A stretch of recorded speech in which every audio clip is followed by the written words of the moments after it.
tell you what, if, Michael, if she's not here when we gavel in, we'll just go to committee updates. Yeah, and then and then if she's a little bit late, we'll just cycle back to her.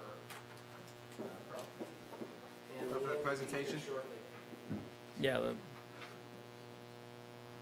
Is this an expansion? She's outside. Mr. Mayor, huh? Yeah. Steve's here. He's out of town, right? No, he's out in the narthex. Oh. I'm debating whether he wants to join us or not. Let's go, Steve. He's on the phone. Shuttles. Ah, okay, it's a different presentation. So you know Nicole? Yeah, we've spoke a few times. Do you know what she looks like? Yeah. I don't remember. I know she was in the audience. Okay. In any case.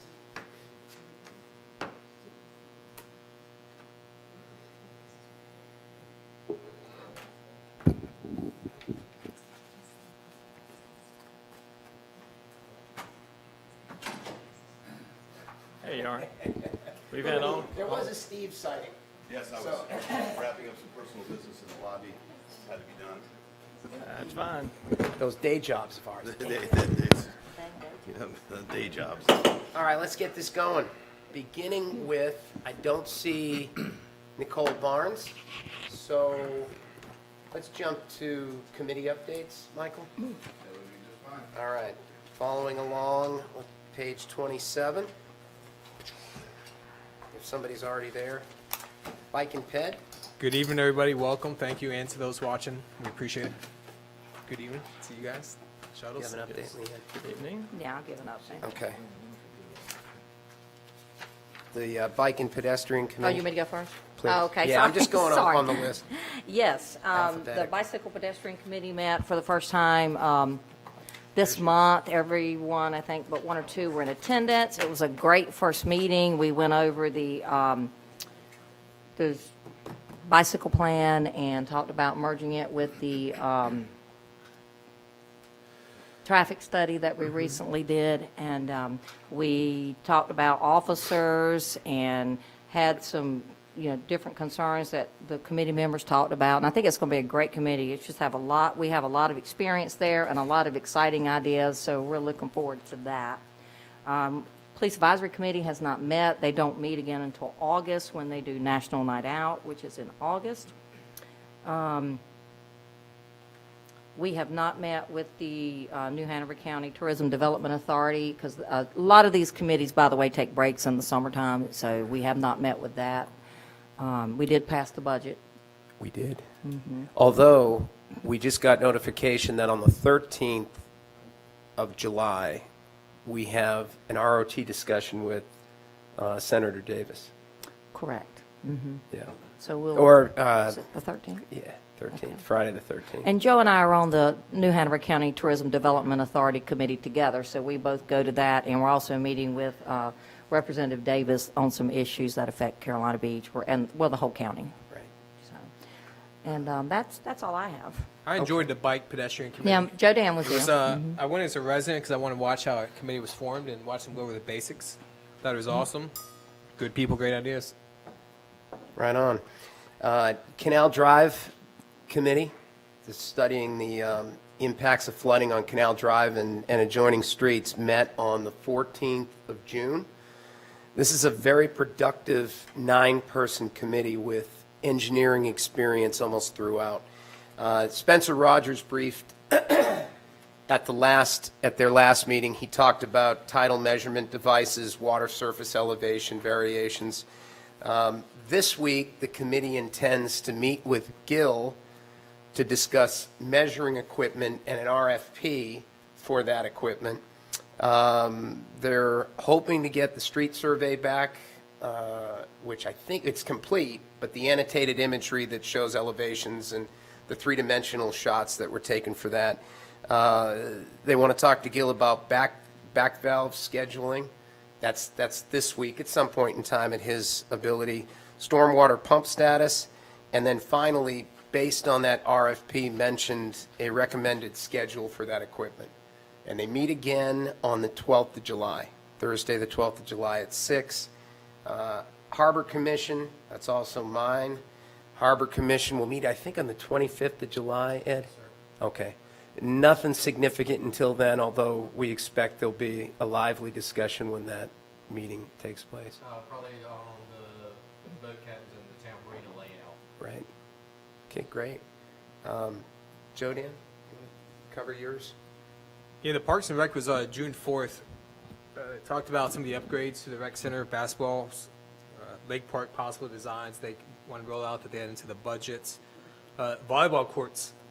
I'm sure everyone knows Ethan and Alex were pushing for that, so I went to the TRC to watch the presentation they laid out, which was pretty cool because short term they had a plan because it's staying in a couple of posts. Long term they had a few options that they were speaking with Jeremy and them about. So that's something you may hear more about in the future.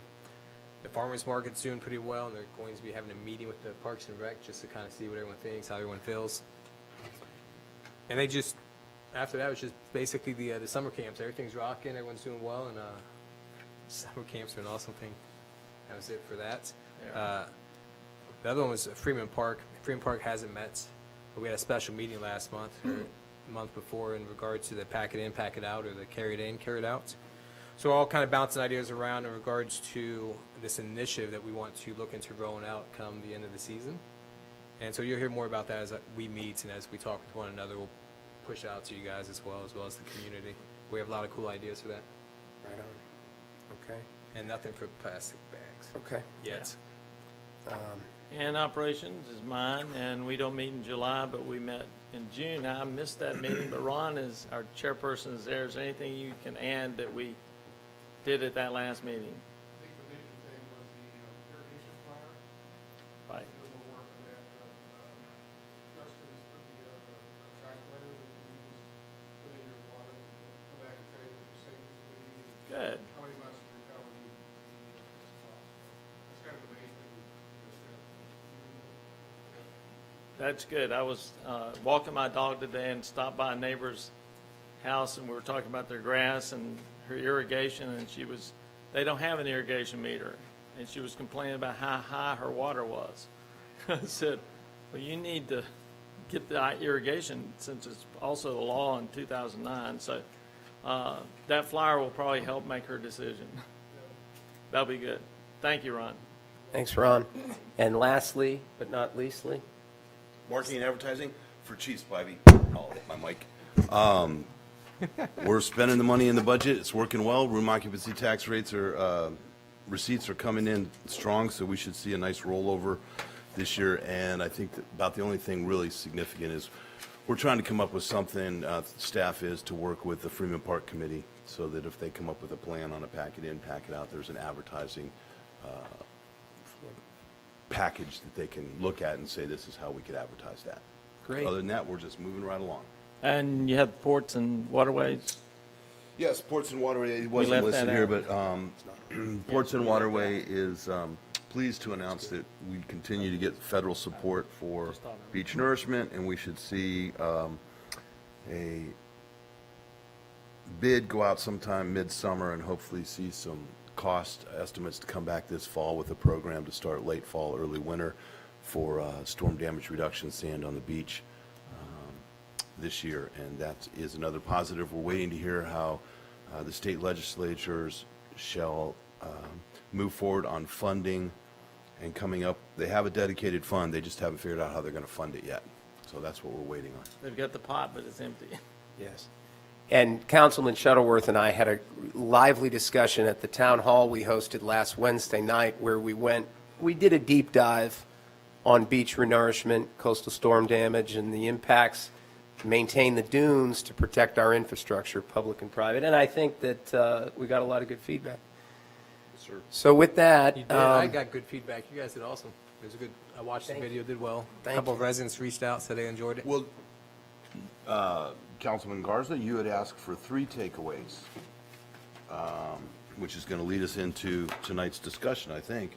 And the 3 takeaways that we got were the public that attended really appreciated those style of meetings and would encourage us to continue to do those and rotate through council so that every council member would have a chance to do that. and hear directly and have a little more back and forth with the public rather than a typical council setting. And then the other two were we need to figure out something on Freeman Park, and we need to resolve to finish the lake project. The people that were there, the consensus was finish the lake project. And we don't know how that's going to bear out in the public, but those were the three takeaways that you asked for. Thank you, man. Appreciate it, Steve. Okay. And Nicole Barnes is here to give her presentation on the opioid crisis from her perspective. Thanks for coming, Nicole. Appreciate you making the trip down from Jacksonville. Thank you. Welcome. Thank you. So like Mayor Benson said, my name is Nicole Barnes. I'm a certified substance abuse counselor. I'm from the county of Onslow County. And I'm right now stationed at June. I serve as RNs and IND personnel. I'm the DWI program coordinator there and the Crime for Life coordinator there. And I'm also a substance abuse counselor instituting treatment there. I also hold a contract with DMV. I do substance abuse evaluations for our state. And I also do DWI evaluations and also provide that treatment to our clientele as well. So I have a very extensive background in substance abuse disorders as well as other things other than opiates or opioids. But being that opiates and opioids are our focus of attention right now, regardless of the many other things that are going on, I thought it was very be beneficial to help you guys get a better understanding of opioid and opiate crisis and the resources out there and the possibilities of the things that could bring to this town if we just learn to embrace this as what it is and know how to offer the help and know how to get people where they need to get to. So opioids is one of the most frightening issues of our time in the history of substance use disorders. Why is that? Because when we first got opiates and opioids as physicians, we were told to prescribe these medications. Physicians beginning were doing exactly what they're supposed to do. They were prescribing as needed for a short-term basis. Someone came down and said, hey, you guys aren't prescribing enough. So then they just start prescribing more. And hence, this is the birth of our epidemic. Nicole, can I interrupt you for a second? Can I just make sure that I have you speak into the mic, because we have a limited audience tonight, but I'm sure we have a lot of people online, hopefully. And if they're not now, they will be in the future, and they'll want to hear what you have to say. Thank you. So North Carolina's opioid epidemic crisis. So Fayetteville comes in 18th within our state with 7.9% of their population abusing opioids. Jacksonville is ranked 12th, and Hickory is ranked 5th. Wilmington tops the chart at 11.6% of the city's opioid abusing population. We are ranked number 1 in North Carolina with Wilmington. So what are opioids? Opioids itself, they're described as designer synthetic drugs that emulate the opium. They're not directly from the opium plant. So opium, we know, is a highly addictive narcotic. Opioids are going to be our medications like hydrocodone, our morphine, oxycodone, and other related drugs that relieve pain. So in a study that was released here recently in April, they defined opioid misuse as someone receiving greater than a cumulative 90-day supply. That is not how opioids were meant to be described. We now have learned if someone is taking an opioid for more than 3 consecutive days, that increases their risk dramatically from being dependent on that substance. So by the numbers, we call it a crisis only because of the fact and figures. This is not our only crisis we're battling. There are a lot of more substances we're battling, but this one has a spotlight for right now. So for New Hanover County, since '99, there was only 1 overdose that resulted in death reported. Safe to say, that has increased dramatically. Since January, Onslow County alone, we've been getting double digits since January of this year of opioid overdose deaths. Wilmington, New Hanover County is not far behind.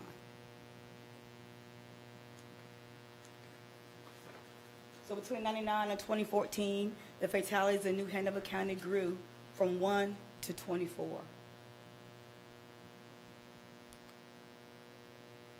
And here's a graph for your numbers, comparing Brunswick County, New Hanover County, and Pender counties from '99 to 2015.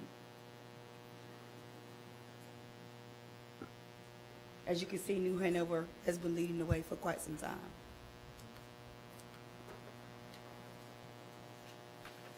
So statewide, we have risen by 132% from 2000 to 2011, with the arrest rate rising to 251 for selling and manufacturing. So law enforcement response to it has been consistent. They've been doing a great job of that. But there are some opponents out there, like the North Carolina Harm Reduction Coalition, contends that arresting people for this addiction is not going to be the answer, because it only needs them to get out, and they still have this problem. Because it's despite popular belief, even if you're in jail or prison, you can still get what you want.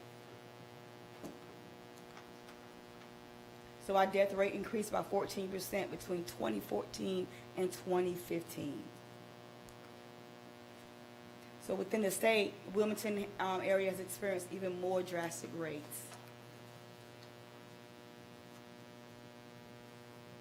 So overdose rates have increased statewide nearly 400% over the last 15 years.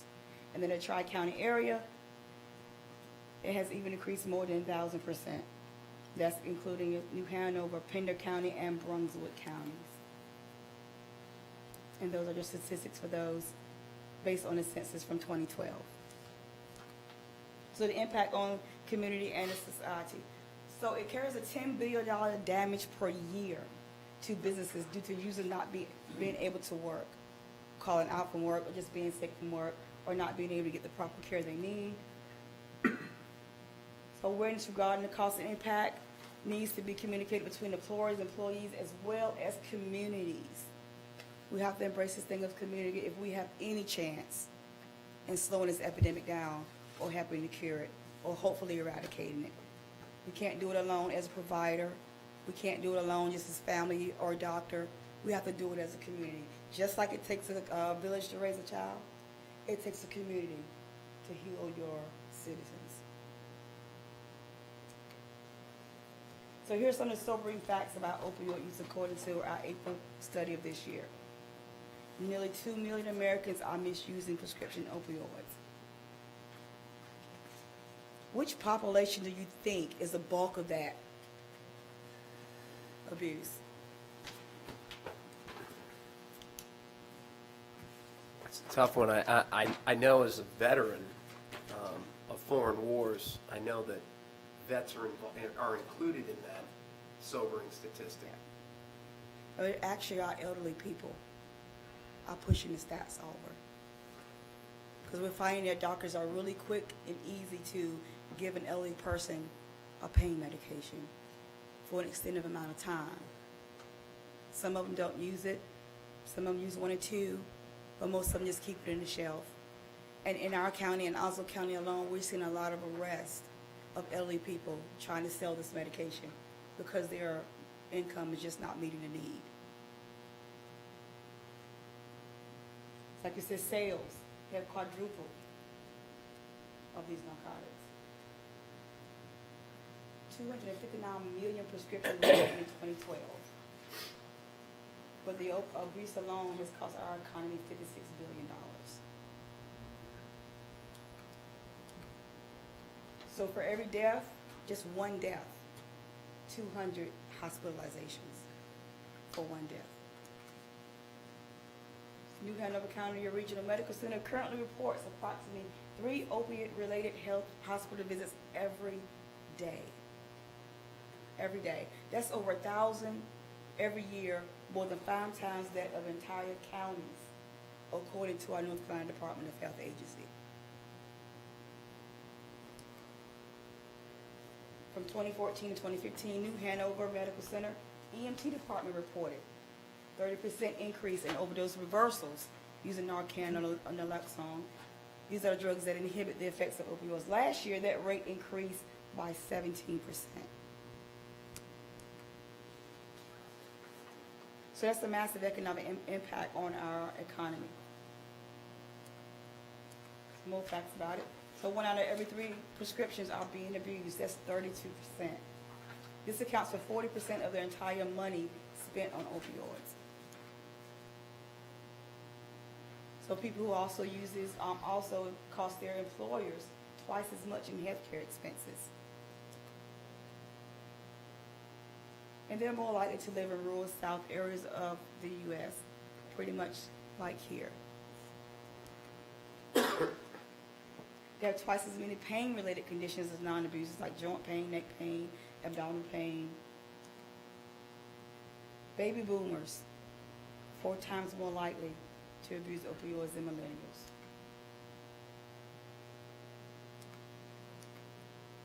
So, what are the signs and symptoms of someone who could be possibly abusing opiates or opioids?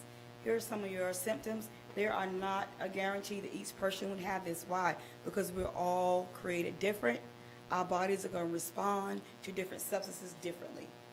Just as if I was drinking a beer and I become impaired, you can drink the same beer and not feel a thing. Our body's going to respond different to each substance. So a person abusing may not even experience any of those, but could manifest something else to look like something else. These are the average things that we usually see in an average person. And here are some more.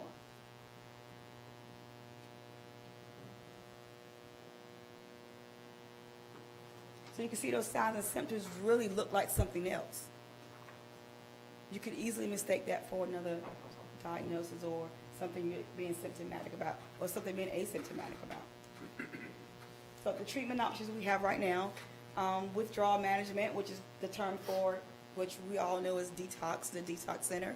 We call it withdrawal management now. Counseling and behavioral therapies, support groups, long-term follow-up care, and sober living.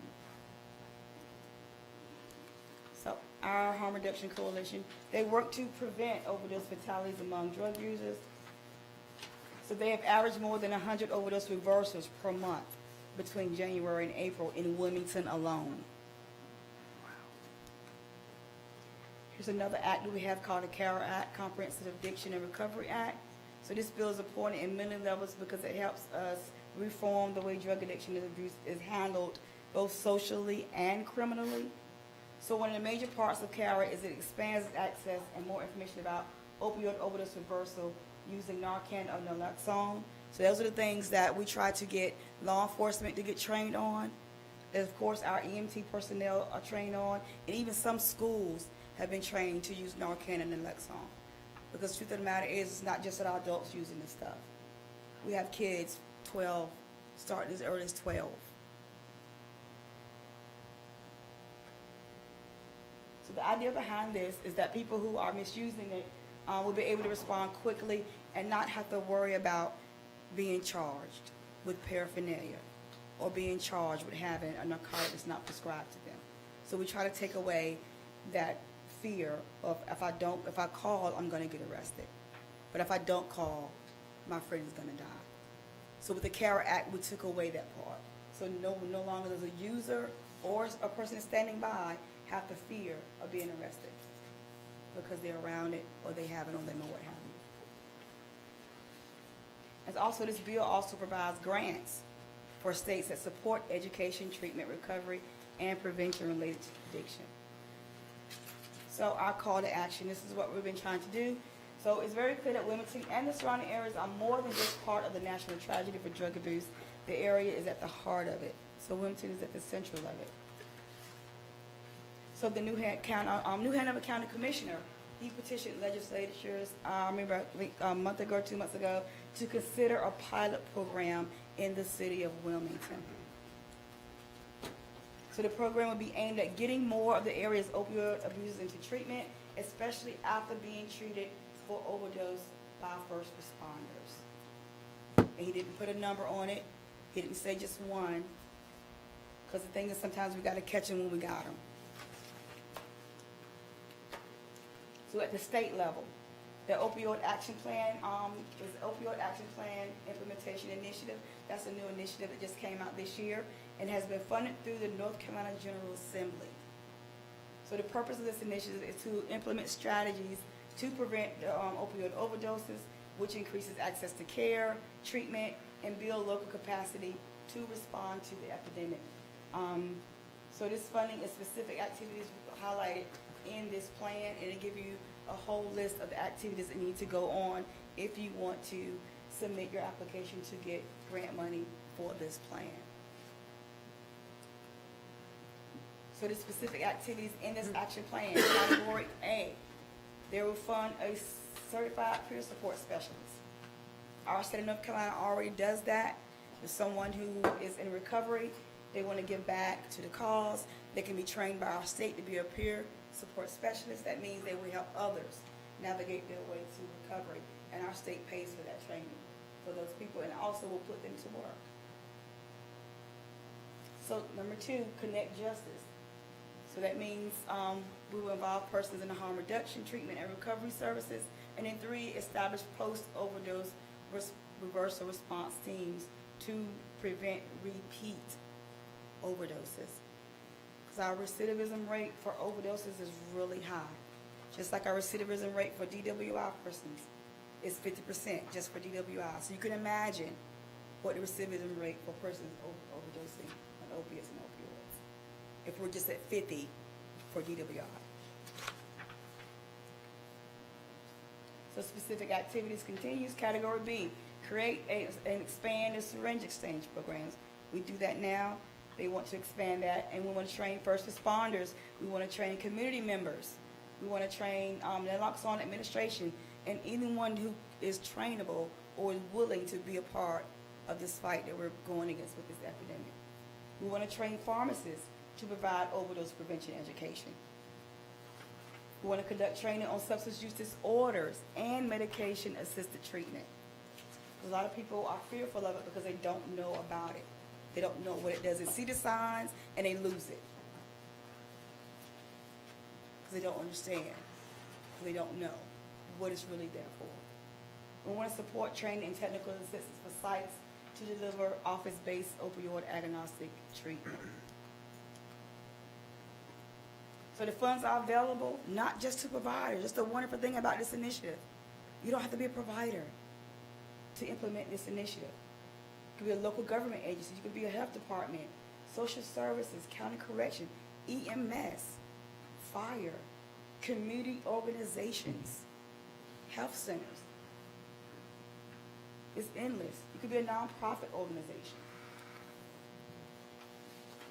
So, with all of that information I just gave you, there should be no reason why any provider here at Carolina Beach should not be able to serve and touch the masses. Because the fact of the matter is you can't be productive and just offer private pay services. You're not going to be productive just offering coverage for Blue Cross Blue Shield carriers.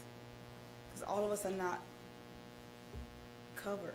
All of us don't have money. And the sad thing about substance use disorders, it has no respect of person. It could be me. It could be you. It could be your mom, your dad, your sister, your brother, or even your child even. But if we don't grab it by the horns and embrace it for what it is and learn how to nurture our people, get them to the correct treatment, get them to someone who's not going to not treat them because they don't have this, or not treat them because they don't have that. The way North Carolina is set up now, every provider should be able to take anybody at any given time. The money is there. There's 2 grants going on right now. One is $196 billion on SAMHSA. They just advertised another one for $96 million for people to provide this service. And to the lowest level, they're just asking for prevention and education, not even treatment. So there should be no excuse why we can't treat our people. So, Carolina Beach. So what do we do now? Any questions? Council have questions? Well, that is the question. What do we do now? I know our Police Chief Spivey's here, and he's been helping us understand over the last couple of years different programs that the police department, the fire department, our EMTs have locally, that they're providing those services.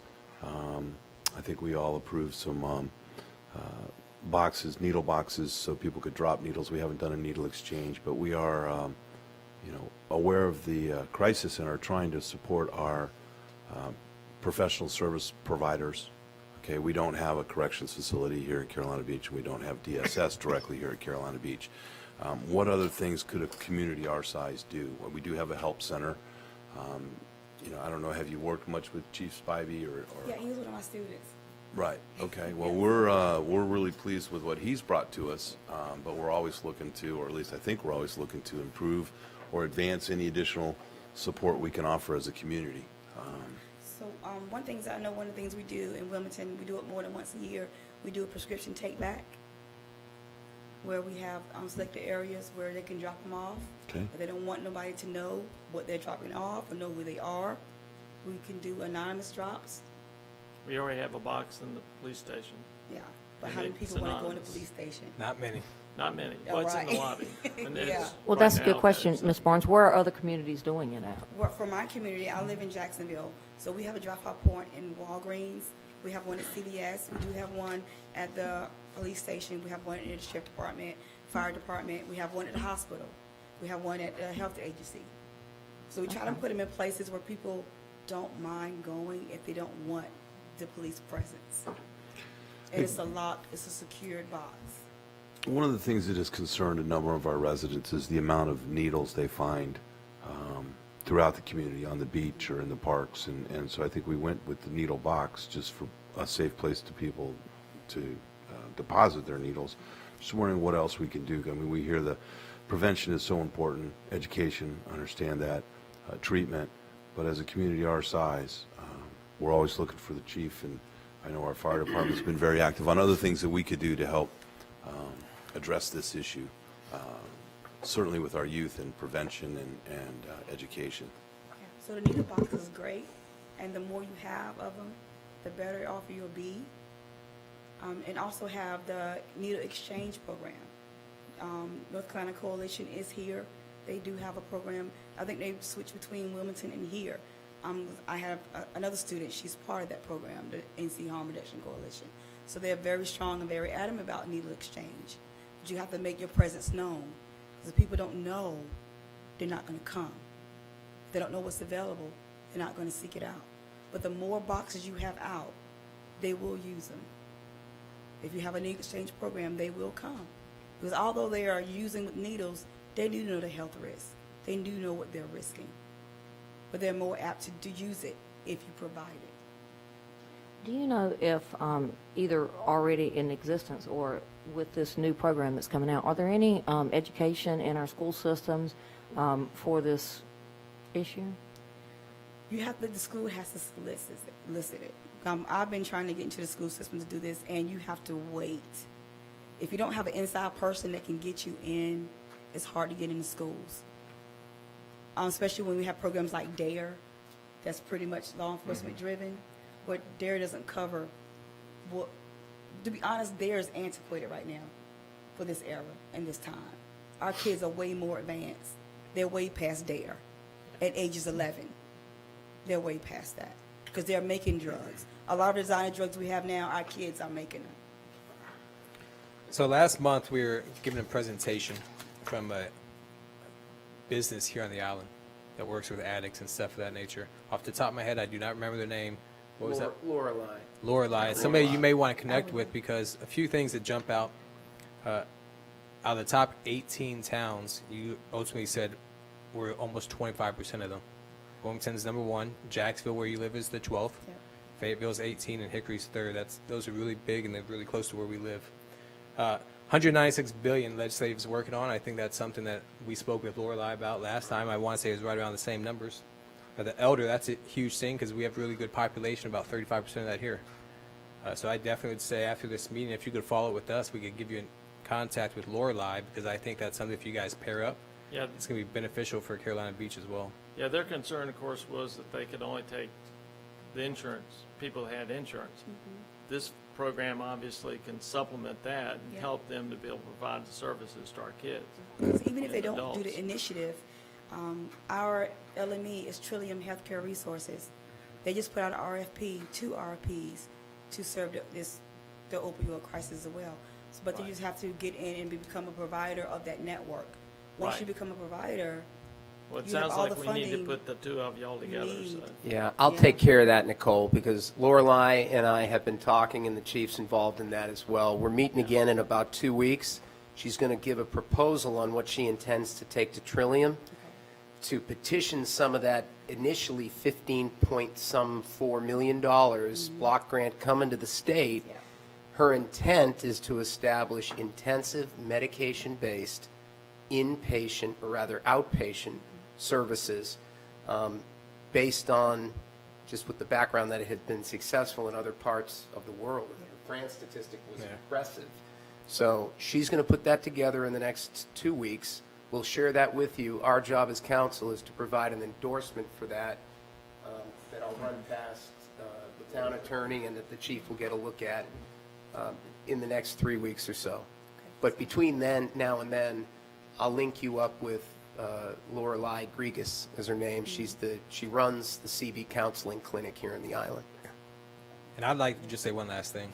The New Hanover Harm Reduction Coalition, on average, 100 overdose reversals per month. And that's from January to April. And you said that roughly they're getting about 1,000 visits a year.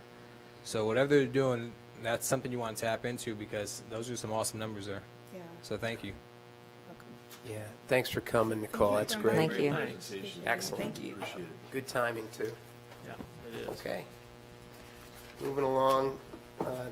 Noel, you had a couple things to say regarding the towing issue that we Yes, sir. kind of touched on. Mayor, Council, just briefly in response to your inquiries at the last meeting, I have conducted a little legal research into post-King versus Chapel Hill towing ordinances, and members of council may recall that about 2 years ago, there was a case that changed towing ordinances across the state. Specifically, Chapel Hill had adopted a towing ordinance, and the court struck down Chapel Hill's ability to cap private towing companies' fees for providing that service.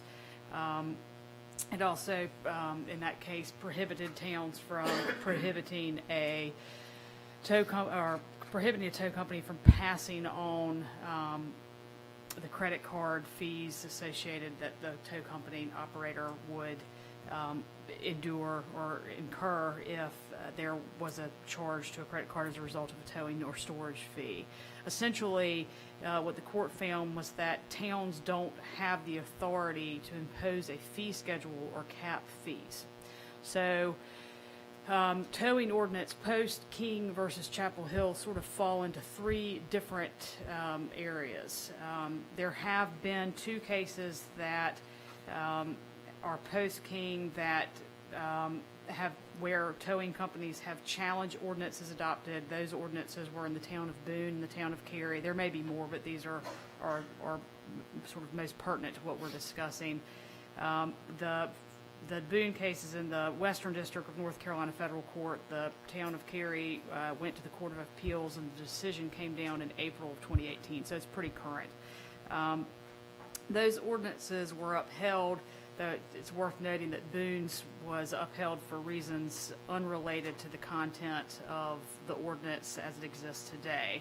But the categories of those ordinances fall in line with sort of advance notice that your car could be towed. So what can a town do to make certain that somebody that parks in a lot that may not know that lot is not available for public parking, has noticed that it's not available for public parking, how they can regain possession of their car, the fact that they may incur a fee.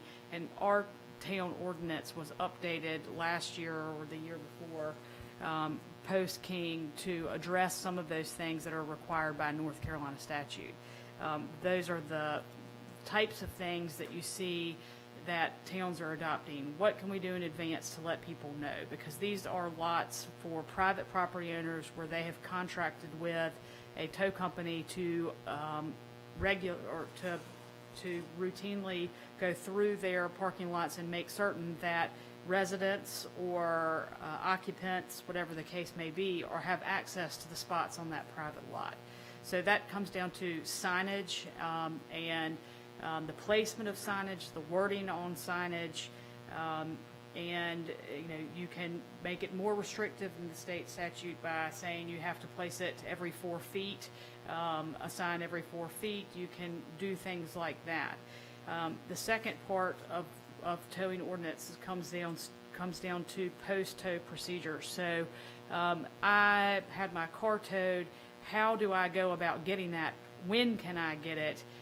Your lot, says that it's open 24 hours, but I've called and I've called and I've called, and nobody has returned my call. So some towing ordinances, including Boone's or Cary's, say that you've got to respond to somebody's car.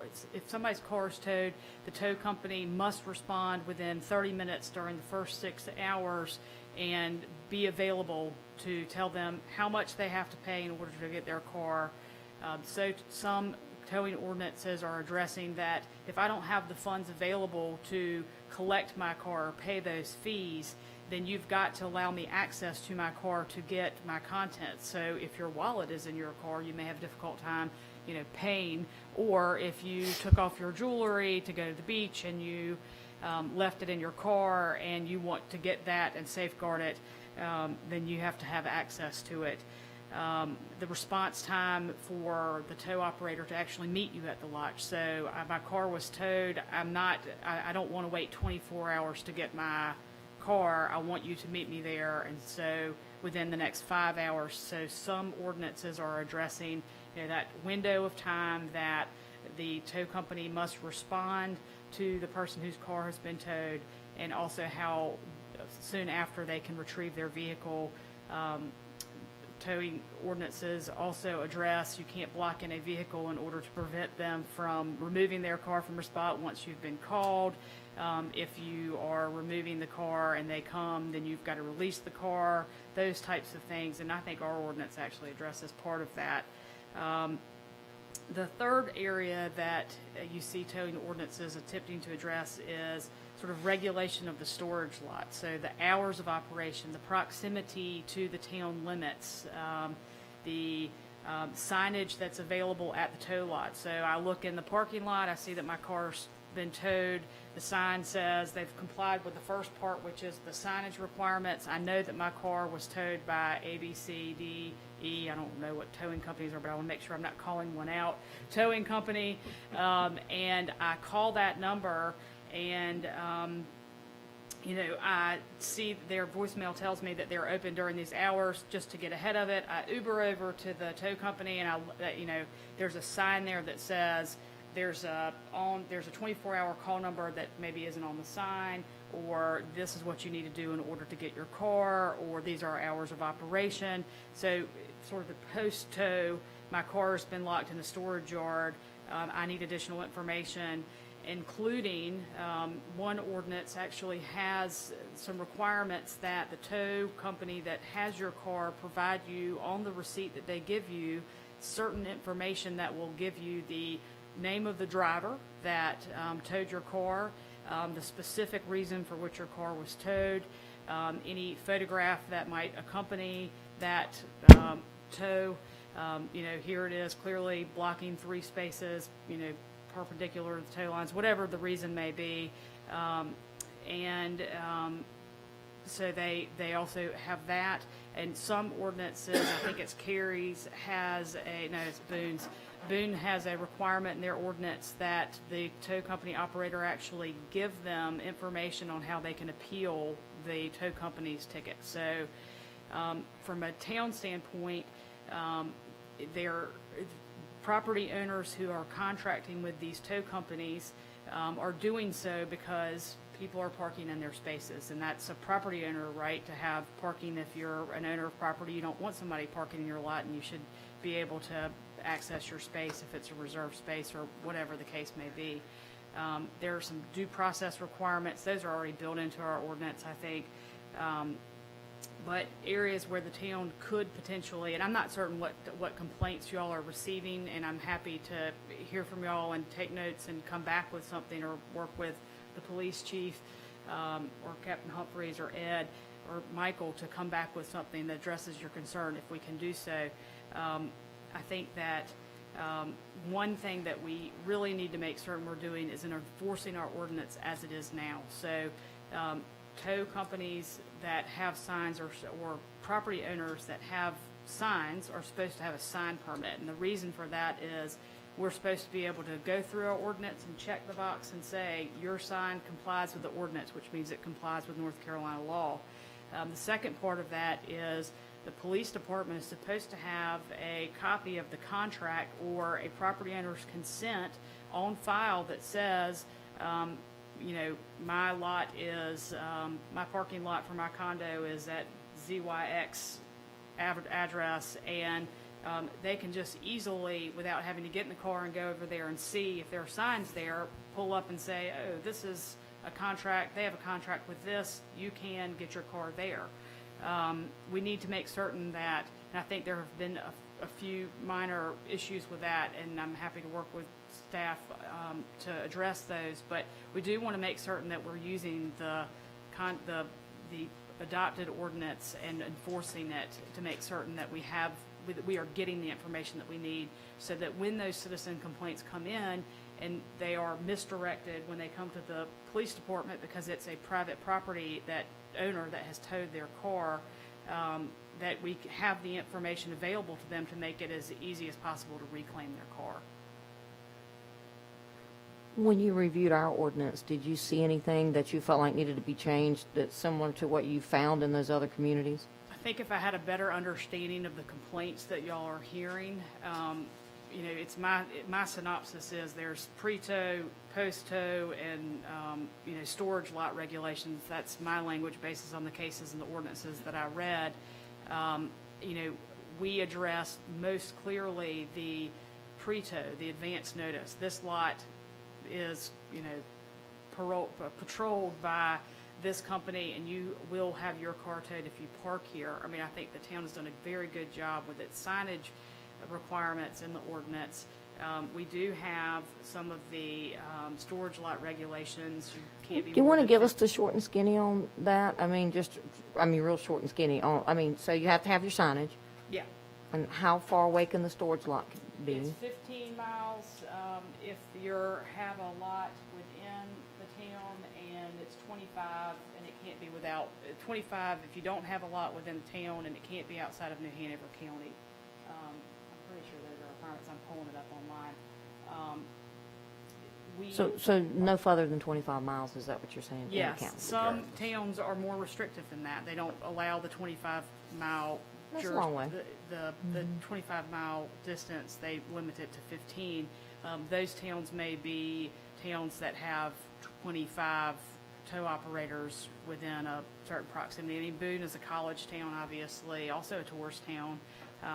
Cary, I'm not certain why they have people towing in Cary, but they do.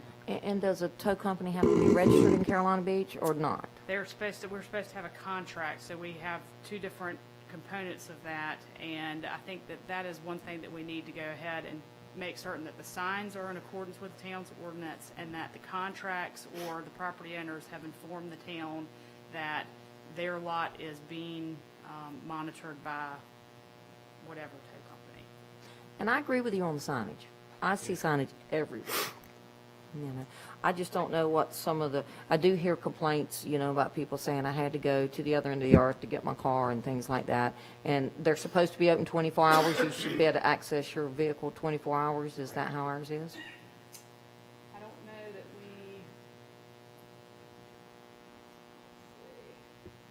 But so, for instance, if, I don't know, whatever, John Doe Towers decides they're going to contract with ABC Tow Company, Right. they still have to let the town know that they've contracted with somebody. they are supposed to, yes. I don't think we have a storage a storage lot hour of operation requirement. Basically, the process now is for a tow company to do business in Carolina Beach, they have to come in and get a permit. That's a once-a-year permit that they apply for and get. That gives the police department enough time to go through the requirements and say, okay, Where's your storage lot? Is it within the 25-mile limit and all that kind of stuff, and go through those items. Once they get their authorization that they can work in town, then they can go to whatever private business that they want and try and solicit their business. Once somebody becomes a client, then typically that tow company is required to give us a copy of their contract so that we know, okay, yes, you are a legitimate tow company towing out of this private property. And then we start looking at things like the signage, making sure that their signage and everything is in compliance. And then we're able to watch that and know that if somebody calls in the middle of the night and wants to know where their car is, and they call to the town hall instead of to the tow company that's on the sign, that we can at least tell them, oh yes, you were parked in, this tower, and the tow company that has that operation is this company, you can call them at. So we're trying to do as much as we can to have the information in case people need it when they get towed off of private property. And can you answer this? I've heard this in the past, and I know our ordinance has changed, but I was told in the past that if you come up while your vehicle is in the process of being attached or towed, that you're supposed to be able to release it. Is that the case or not? You are. That doesn't mean that you're not required to pay the fee, though. You still have to pay the fee, but you can get your car right then. Yeah. I mean, I've heard some discrepancies on that issue. And do you think maybe, is the issue that maybe we haven't educated the tow companies on our ordinance enough, or? I mean, I do recall meeting with the town manager and the police chief and many members of the operator, or many operators of tow companies, about the signage requirements and the proposed new ordinance. I know that I recall that there were tow companies that provided public comment during the adoption of the ordinance. So I do think that there's an awareness of the ordinance. I will say that nobody likes it when their car gets towed. It is it is a complaint-driven issue. So there are, and this is not just the case in Carolina Beach, it's the case across the state. Tow companies are complained about all over the place. From the town's perspective, are the tow companies operating in accordance with our ordinance? Is our ordinance specific enough to provide the notice requirements and to both the tow company operators and the general public that, here's how you get your car, here's where you should not park. And I think that that's about what the town can do and enforce its current ordinance. In 2016, when we went through this to revamp our ordinance, we did have meetings with each one of the tow companies that at that time did business in Carolina Beach, and talked to them specifically about the types of signage, what we wanted to see on the signs and all that kind of stuff. So we've reached out, and every year the police department reaches out to the tow companies to educate them on those. And that's my question, because I believe the tow companies want to do the right thing. I do believe that they want to know what the ordinances are. I know that I see it every day in my properties that people park where they're not supposed to park. I see it, just pull right in front of the sign and still park there. I see that. So I don't know, what does the citizen do?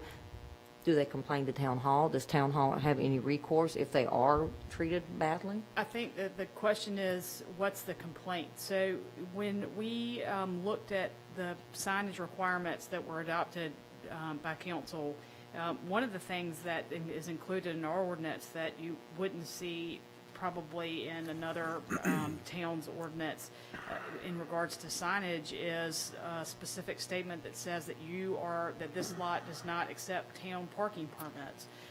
That was inserted into the ordinance because that was something that the police department and the town manager, and I'm sure all members of council were hearing routinely, is, I thought it was a town-owned lot. I thought it was a town-owned lot.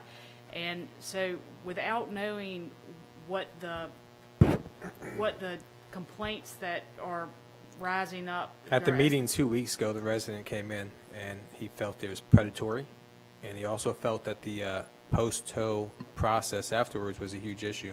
So we loosely spoke about that.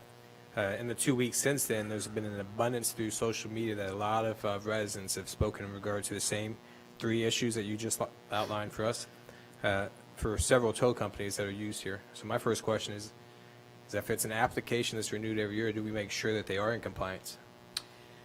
So the answer to that is yes. I am not a big user of social media, but if you would be able to share that with me. What are on the some- complaints? Or print it Yeah. out. I mean, I would like to know what the complaints are, because then I can make a recommendation to council and say, we could improve our ordinance if this is much like the parking pass issue. So if the issue was, I did not know that it was not a town-owned lot, then that was a very simple fix. If it's, I parked in ABC Towers and my car was towed and they met the sign requirements and the car was released, then there might not be anything that the town can do to address that. I mean, at some point, you are required as a driver to look around and make certain that you're not parking on somebody's private The resident at the property. time specifically said it was on his personal lot. Then a previous mayor came up and spoke up and said that during his time, they had a lot of the same issues in regards to that company Yeah, I recall the conversation last 2 weeks month. ago. Right, and so I believe we made a lot of improvements over the last couple of years with signage and getting people to comply so that lots are marked. And we've gone to a pretty great length to make sure that we've notified most of our big condos project or buildings that have multiple problems. And that's what happened. People were parking and they didn't know they needed to have a pass to park at that. I think what we've seen a resurgence of is people complaining about vehicles being towed from private property that was not marked at all. Just someone's resident going down the street, grabbing a vehicle, taking it, removing a parking pass and then towing that vehicle. They've been very specifically pointed at some specific instances. And to me, if you come in my driveway and take my car and tow it, and you take my car or my friend's car that's visiting me and tow it without my permission, that's a legal action that's totally different than Yep. the town's towing policy. It is. It Is is. that- That is absolutely a. I mean, if they're just maliciously out there taking a vehicle from someone's private lot, that seems to be a civil action, not, It Yeah. is. Okay. But I think that's one of the things that the, Boone's ordinance, or Kerry's, Boone's ordinance has is, here's how you would appeal this. I mean, so if we have an instance where that seems to be perpetrated by one or two businesses and multiple times and it's repetitive, do we have the ability not to issue a business license to that company? And do we have the ability to find those companies in our ordinance? yes, you have the ability to fine in accordance with the fee schedule that was adopted last month. And the answer to your first question is, certainly if there is a business that is operating within the town that's not following the town's adopted ordinance with its practices, then the town could seek some relief. But you would have to have a lot of information Right, I mean- available to you or we would have to look at it and say, and I think actually Boone's case started with a sting operation, where the police department set the tow company up, is what I've gathered. Not suggesting that's not something that the town would want to do, but, I mean, that, I think, shows you the issue at hand is somebody's car gets towed, and unless they have a photograph of it properly parked that's time-stamped, how are you going to know that it was properly parked and towed illegally? It's a very fact-specific issue that, other Sometimes than the becomes three emotional. areas that we've talked Right. about. Right. Now, if council was hearing, every day I parked my car in this lot, it's not marked, and my car was towed, then that would be an example of the information that would be very helpful for me or Captain Humphreys or Michael to have, where we could say, well, that's easy enough for us to go and check. Like, Right. are the signs visible? Are they hidden behind a bush? Have they been removed since, where's the property owner, how do we know which tow company is patrolling this lot? And then it can be a fine to the property owner or the tow company, depending upon the circumstances. But again, So if if you you're get a just going spec- down the street and what was Right away. conveyed to us was, this is not a parking lot. This wasn't at one of the lots down in the Residential. business district. This was just out in a side street. Someone came and took my car. And that happened more than once. So for me, that becomes not so much, have they done the signage, have they towed it correctly, and do they have a malicious. storage? Predatory. Predatory is a wide descriptor, okay? We've had in the past where people will be, where the sign wasn't posted and some people were here on vacation and they parked their car in front of Unit B, checking in, and went to drop their luggage off, and when they came back, their car was gone because an operator was waiting down the street and just ran in and grabbed it. What was expressed to us at last council meeting was something wholly different, which was just a grab and a snatch from a private parking lot or private driveway, repeatedly. These are facts that we don't know, and I'm not here to dispute either one of them. It happened or it didn't I happen. don't comprehend that as an attorney, if my car was towed from my own property, I would call the tow company and I would figure out how it is that they thought they had the ability to tow my car. My point is, that is really outside of the town's ability. I mean, that's not directly related to the That's not town's direct. ordinance. That is, my car was towed from my driveway. So we have worked and we continue to work to make sure that our signs are placed appropriately and have the right verbiage in them and have the right notification on how to get your car if it is towed. Yes. And then we have initiated a policy that said your car, your lot needs to be within so much distance and it has to be available to be picked up. So what we could do is strengthen those items. Yes. We could ask for, photographs. You need to take a picture of each car before you tow it, or things like that. But And I- we do, yeah, and I there mean- is I read that there was part of the ordinance that you have to take cash and credit card. Yes, Okay. Yeah, because I can tell you that's a big deal now. Most people just carry that's credit correct. cards. That's correct. One thing that I did see this weekend, and I consider it kind of predatory, I don't think a tow truck should be able to park illegally either, by the way, while they wait to watch a lot. So I did see a truck this weekend in a lot, parked not in a parking place, but to me, I felt like, and there was nobody in the vehicle, but I felt like they were waiting for someone to park. To me, that's a little predatory. You should be circling. You should be circling and checking your lots, but you shouldn't be sitting in the parking lot illegally. waiting for somebody to park.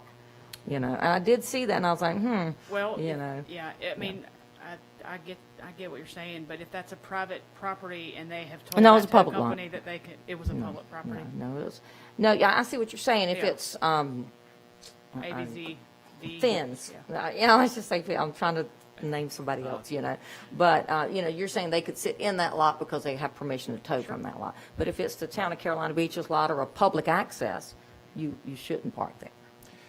That's correct. And for the most part, what we've been talking about tonight is commercial lots or private property. But the town does have the ability to tow from our right-of-way, and the police use that and use a rotation system. So out of the 3 or 4 companies that are permitted appropriately in town, if somebody parks, let's say, too close to a fire hydrant, and the town needs to go and use that fire hydrant, then we can call the police and have them get to that tow company that's on the rotation to tow that vehicle. That happens very infrequently. We probably have only done that in the course of my tenure here a handful of times. And so those have been pretty egregious, and we know when we tow somebody, when they call to us, we say, yep, hey, we got your car, it was done for this particular so reason. what is the process for the public to notify the town that they feel they've had a grievance and be specific so that they can come in and file and say, this is my problem, this is what happened? It's my Is there a complaint. policy in place, or is there a procedure in place that someone can come? Is that code enforcement? It really falls more into the police department, and we do Okay. get complaints like that. Hey, my car was towed, I was in X lot. If we're able to help them and give them information, we do regarding the tow company. But if it is private property, they have no signage, they, aren't open for public use, then typically it becomes that civil matter that we were talking, and there's very little that the town has that we can impart to them. And does the police department keep records of complaints so they'll know how many complaints they're getting against different companies? Chief? That's perfect. I saw him raising his hand there. Just so we'll know, I mean, you know, if we're not keeping a record of it, we won't know how many complaints or what kind of complaints we get. I can honestly tell you that the only complaint I've heard about was last Tuesday night in the last year and a half. Which No one? one has contacted me. What If was they that complaint? That was the one that the gentleman came up and talked about. Tim. How his car had been towed. Private property. Private property. And that was 100% a civil matter. If they would either email me or call the police department and get me that information, I will look into every tow that happens on this island. If someone is towed from a private lot like my house, and somebody blocks my driveway and I want them towed, the requirement is that they notify the tow company notifies the 911 center that they have towed this car. They give the description of the automobile, tag number, and so forth, so that when the owner of that car comes back and goes, hey, my car's been towed, and they call the police department, we can have them call 911, or we can call 911, and they tell us, okay, A, B, C, D, E tow company towed that vehicle from this lot. And I would, whenever I have somebody towed from my lot, and I live here on this island, and I've had cars towed before, I make sure that I sign a receipt to the tow company showing that I had the authority to have that car towed. That's what I would ask of the tow companies, to get something from a private owner that says, yes, you have legal right to tow this vehicle. Without that, again, it's a civil matter. That the photo. But So, Chief, if someone parks in my driveway, some private residence, someone just parks in my driveway, I can't find them anywhere, and I need to get that car out of there. If I call a tow company, I can have them towed out of my driveway. Correct. I don't have to have it posted. correct. But I should probably get some kind of statement from the tow company that said I gave them permission, or the tow company should get a statement from me saying I gave them That you permission gave to them do that. permission to tow that That would be vehicle. good business practice on their Absolutely. part. On their part, yes. On their part, right. And they should call 911 so that Well, They required to call. They're It's not required stolen. to under the ordinance. They're required to call Yeah, 911. they're required to On any immediately tow. report that they have towed the Correct. car. All Because tows? what happens Okay. is people say somebody stole my car. right. Right. So on any tow, whether it's a marked lot, a public So all lot, anytime a documentation. car is towed, they are required. And so if that's not happening, that's going to be an issue for the police to enforce with Correct. that tow company. Correct. Okay. Well, let's talk, just from my knowledge, say like Hamlet, where we put our sidewalks. If somebody parks between the road and the sidewalk, is that the right of way? Are they allowed to park there? And can that property owner have them towed from there? Kind of, sort of, maybe. What? Kind of, sort of, maybe. Oh, okay. For instance, yes, if we've put in a sidewalk, typically we're putting sidewalks in places that are abutting private property. So any of the grass area is public right-of-way. Now, the question would be, is that a street that the public can park on? We do have a list of streets where you cannot park, and we do have signage up that says no parking. If there is no signage, then yes, most likely it's legal for you to park there. And that means that the property owner that is being parked in front of doesn't have the right to go and have that car towed necessarily from town right-of-way unless it is blocking access and other things of that nature. What if there's Is no, that correct? what if there's no sidewalk? If there's no Grass. sidewalk, and you have private property there, is some aspect of right-of-way there, yes, for the most part. How much, it's variable, and you're really gonna have a And I hard time think that's what knowing. we have a lot of, is people, like around the lake, for instance, parking in people's yards, and they say it's right away, and they say it's their yard. Well, And it's it's town. very hard to check. Yeah, if check if that. it's town right away, then the property owner does not have the right to tow it. Police department Right. does. The town does. So So the they property would owner need to should call contact us. the police and let Correct. them make that decision. Correct. Okay. Okay. Any idea, I mean, if they're reporting, every tow is reported to 911, do we have an idea how many tows? Are we seeing 3 a week, 3 a day, 3 a month? I honestly can't answer that. I do not know. I'd We love to can see- get I'd you love the to see that. statistics I mean, if it's you just out we of can get the it's just a information. Probably a good just out idea. of curiosity. Yeah. I mean, is this a Once in a blue moon, or is Right, it I mean, are we seeing 100 tows a month? Yeah, just out of curiosity. We can definitely get you the statistics. And I know do if it it's your so you- car, it's once is too many. I Yeah. get that. I understand. Correct. And Captain Humphreys, just one more question. Do you try to stay in close contact with these tow companies and have a relationship with them? If they have questions or you have questions, are you the contact point, or is it just anybody at the police department? or- Well, no, pretty much the ones that do a lot of business down here, because we were involved in the discussions here a couple of years ago. Right. They know that I'm really part of the point of contact. And they do, there's a couple of them that absolutely call me constantly. And that's fine. That's I don't have a good. problem. Yeah. And I got some information recently about some signage issues. I contacted that tow company. They will comply. And, you know, we have a good relationship with most of the tow companies that are down here. There are a few that we have some questions about, but there's a couple that aren't doing business down here anymore because of it. So. Okay. Thank you. Thanks. Steve, I like that photo idea. I mean, It helps I to don't- put the piece a I little don't want to bit. put undue burden on businesses to do things. I'd like to hear from staff again somewhere in the future if this Look is into an that issue ordinance. are there a few people that have had a bad experience recently that has percolated up? Is this a repetitive issue? Is it a single business? Do we have 100 issues? Before we start, we spent months and months and months going through a towing ordinance.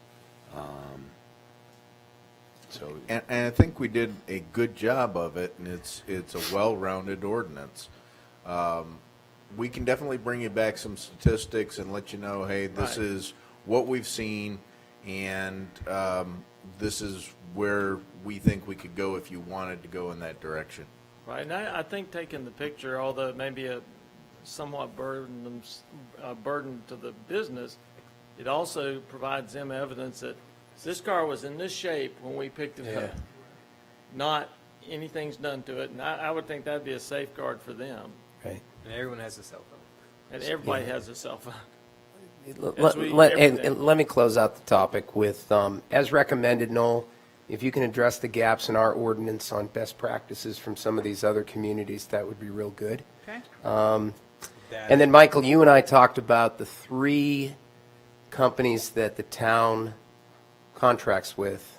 So so they're aware of the ordinance and what's required of them, and also what would be grounds for us revoking a permit based on infractions against the ordinance, which we could amend accordingly. So That could be an area that you could beef up on, and I'll let Noel come back with you on those types of recommendations for it.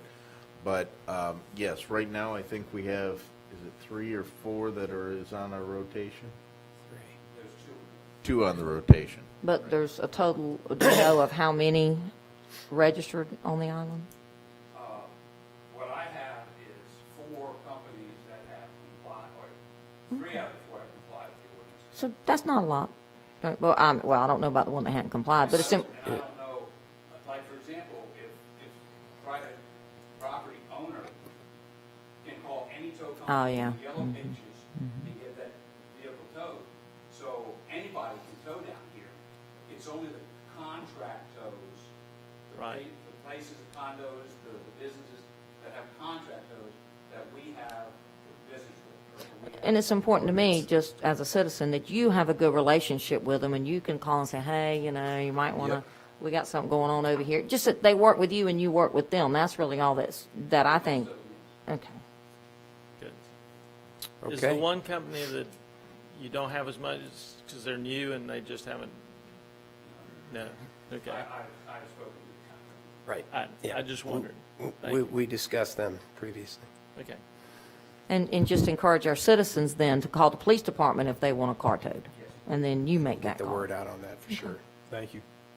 Right. Okay, moving on. Michael, you've got something to present? Lake dredging options? And I did get a comment from somebody in the community listening online that Noel and you, Michael, were not as loud as you needed to be. I just wanted to let you know that. Get on the mic. All right. I was just glad it wasn't me. They usually tell me I'm not speaking loud enough. So. Thank you very much. Okay, The next topic was lake dredging update. You'll remember back in April, we had I believe it was a workshop where we sat down and talked about various options dealing with the lake dredging. At that time, there were basically 4 options that we talked through. Leave it in place, basically do nothing with the lake dredge material that is still in the lake, creating an island, doing a remedial action plan, and then removing the soil completely. We did come up with a kind of a preferred option in our conversations, and what I'd like to go over is a little bit on those options, the preferred options, and a cost analysis that we've done to date with that preferred option.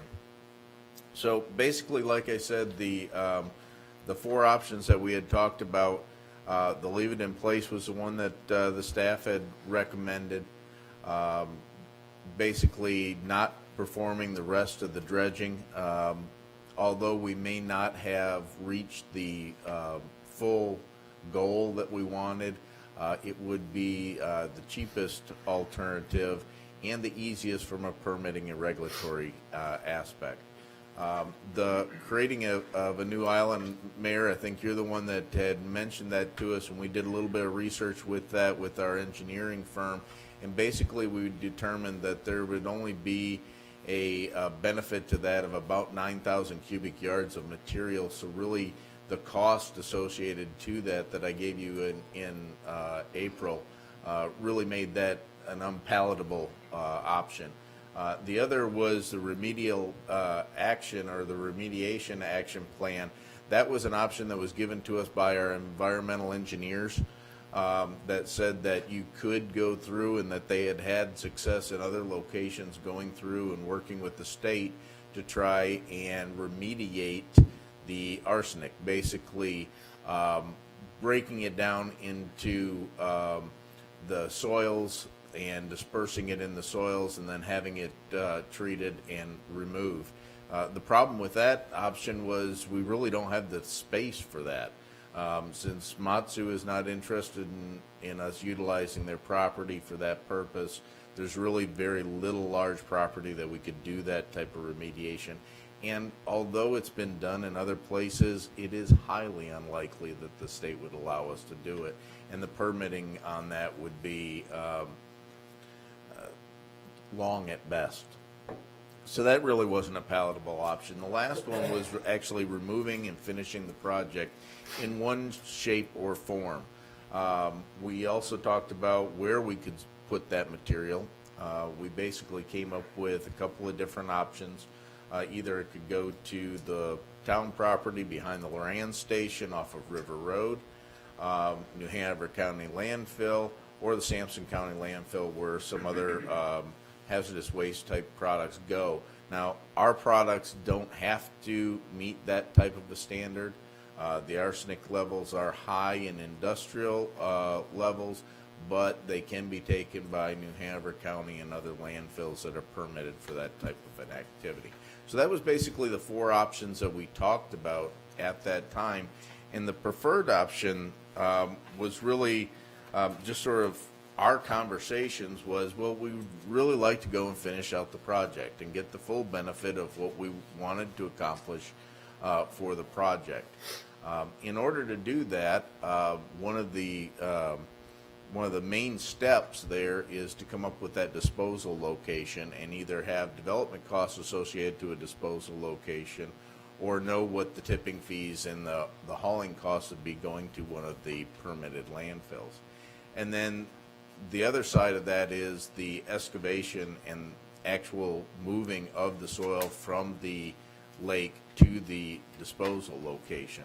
So that's kind of what we've been working on for the last couple of months. We have had a very difficult time getting companies to give us information regarding budgeting for a project like this without going through the full-blown formal bidding type process, and we haven't gone through that process as of yet. In general, what we're talking about is removing anywhere from 0 to 50,000 cubic yards of material out of the lake, and that is the eastern portion of the lake. You could remove a quarter of that, you could remove half, you could remove 75% or all of that material if you'd like, and that would definitely change the cost associated to the project itself. As one of the components of this, the disposal location becomes highly critical, because if you move the soil from the lake and you go to New Hanover County landfill, there's going to be an hour and a half turnaround time per truck, because you have travel time and things like that, so that extends the length of the project and makes it more costly. Because of that, we started seriously looking at the property behind the Loran station. And what I have here on the screen is kind of a cost of what we believe the uppermost cost would be for us to go and install a usable roadway across the Loran property to our property so that we could dispose of the material on our property. Currently, we have all the permissions necessary to use that property, and we have a jurisdictional determination from the Army Corps and things of that nature for that property, that property is fine for this material. One of the things that has changed over the course of the last couple of months is in talking with the Coast Guard, they are really not interested in giving us at this point in time a long-term access lease, which means it's going to have to be a temporary access to get to our property for this project. The main reason for the change is the length of time that it would take to go through the permitting process and what things they request for their permitting process. So eventually, could we gain access to this property through the Loran station for 100% of our use anytime we wanted? Certainly, but it would definitely take much longer and a larger process to go through. Will it hold the 50,000 cubic yards? That's still up in the air. We are pretty certain from the information that we have about the property right now that it'll hold at least half of that, the 30,000 cubic yards. But we would have to go to the next level, which is to go out there and survey that property to determine exactly how much area is there that we could go and fill. Excuse me. Before, what we were talking about is we may have to raise it 10 feet. Well, could we raise it 20 feet and get the whole amount in there? That's what we have to do the next level of analysis on and do the surveying of the property to determine. So that we haven't gone to that length as of yet. Looking at what we have here for this disposal location, these were numbers that we gathered from contractors, reaching out to them that we've done business with in the past, and looking for a permanent roadway back to this property.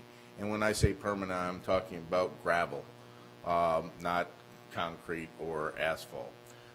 All told, going through the clearing and grubbing of trees that are out there on the property, road grading and construction, fencing that may be required to reinstall, temporary crossings for wetlands, which there is one wetland that we would have to cross right on the boundary of our property and the Coast Guard station. And then all the construction permittings that go along with that, our erosion control permits, our stormwater permits, and so forth. And then, like you had asked about the surveying, we'd have to survey that property and make sure that we know exactly how much material can go on there. I'd like to jump in just for a second. Sure. So we've been speaking of the Loran station for almost 8 months now, and we've yet to determine and have it surveyed on if it's going to even be feasible to hold this. That's kind of disturbing that it's been this long, and this is an option that we're looking into, wanting to push for our residents, that we're This is how I feel. We've come this far into, and we've yet to just say, hey, let's go get that survey to even see if it's going to hold the 55. Yeah, it may hold half, but at the same time, if we do move forward, this is something, that information we should have had right now. I don't know how you guys feel, but it's 9 months since this thing's been put on hold, and the information just, it adds on, but there's always little things that I'm still not getting the exact information that I think that we need. Well, it hadn't been 9 months that we've gotten access. Do we have access? I didn't say 9 months since we haven't got access. It's been 9 months since this project has been put on hold, Tom. That's Right. exactly what I just said. I understand. I agree with you, Joe Dan. We can't make a decision if we don't know where we're going to put the other 50,000, plus the 30 that's sitting over there we got to move, which, Right. I don't know, maybe As it's I- 20 now. As I understand, the property we have behind the Loran station is landlocked. I mean, you can't get to it. That is correct. When will it be that we can get to it? I talked with the Coast Guard today and exchanged a couple of emails. There's a few things that they're requesting additional information on. Hopefully, we will have a permission from them for a temporary easement, or at least the environmental group for that easement at the end of this week. What kind of things are they asking for, Mr. Chairman? Excuse me. In part of we didn't have to go through a full NEPA study, which is a National Environmental Protection Agency study, but we had to go through certain portions of that study, and one of them was endangered species. A list of endangered species was sent, but for whatever reason, they didn't receive it, so I had to resend that this morning. They're also asking about, should we get the permit from the Army Corps of Engineers that says that we have a jurisdictional determination for the property before they go and give us the access. So it's more of a chicken and egg question. We've talked to them this morning, and hopefully they'll resolve that and we'll be able to move forward with it. So we've known for a while that we have some nominal wetlands right close to the edge of our property that we're talking about needing to cross, right? Yes, and we have that permission from the Corps. And so we have a jurisdictional determination assigned map from them? Yes, we do. Okay. I know we had spoken, or I had at least with Gil, and I know you met with another local contractor that offered some other options other than a gravel road. You know, my calculations, if you have 4 acres, it's about 174,000 square feet. And you do the math, you can't cover every inch of it. Yeah. But you end up with 19,300 square yards, surface yards, okay? You know, so if you, and to get a cubic yard, so you'd start doing the math. If you covered every square inch, it would be 2.6 feet to get 52,000 cubic yards.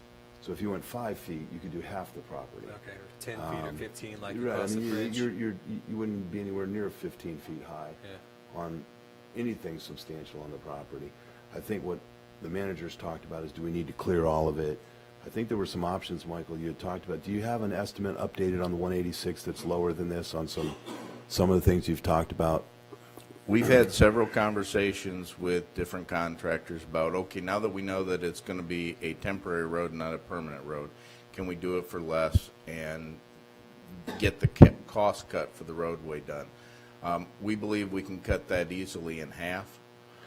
We haven't received any quotes back from the folks that we've talked to, or at least I haven't seen them come through me yet in an email fashion.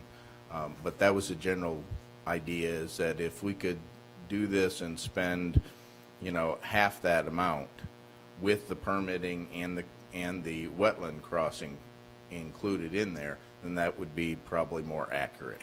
Because Now that I would agree with. I think your number is closer to $85,000, $90,000 to clear cut a road, pull some stumps, and put some material down to be able to deliver trucks.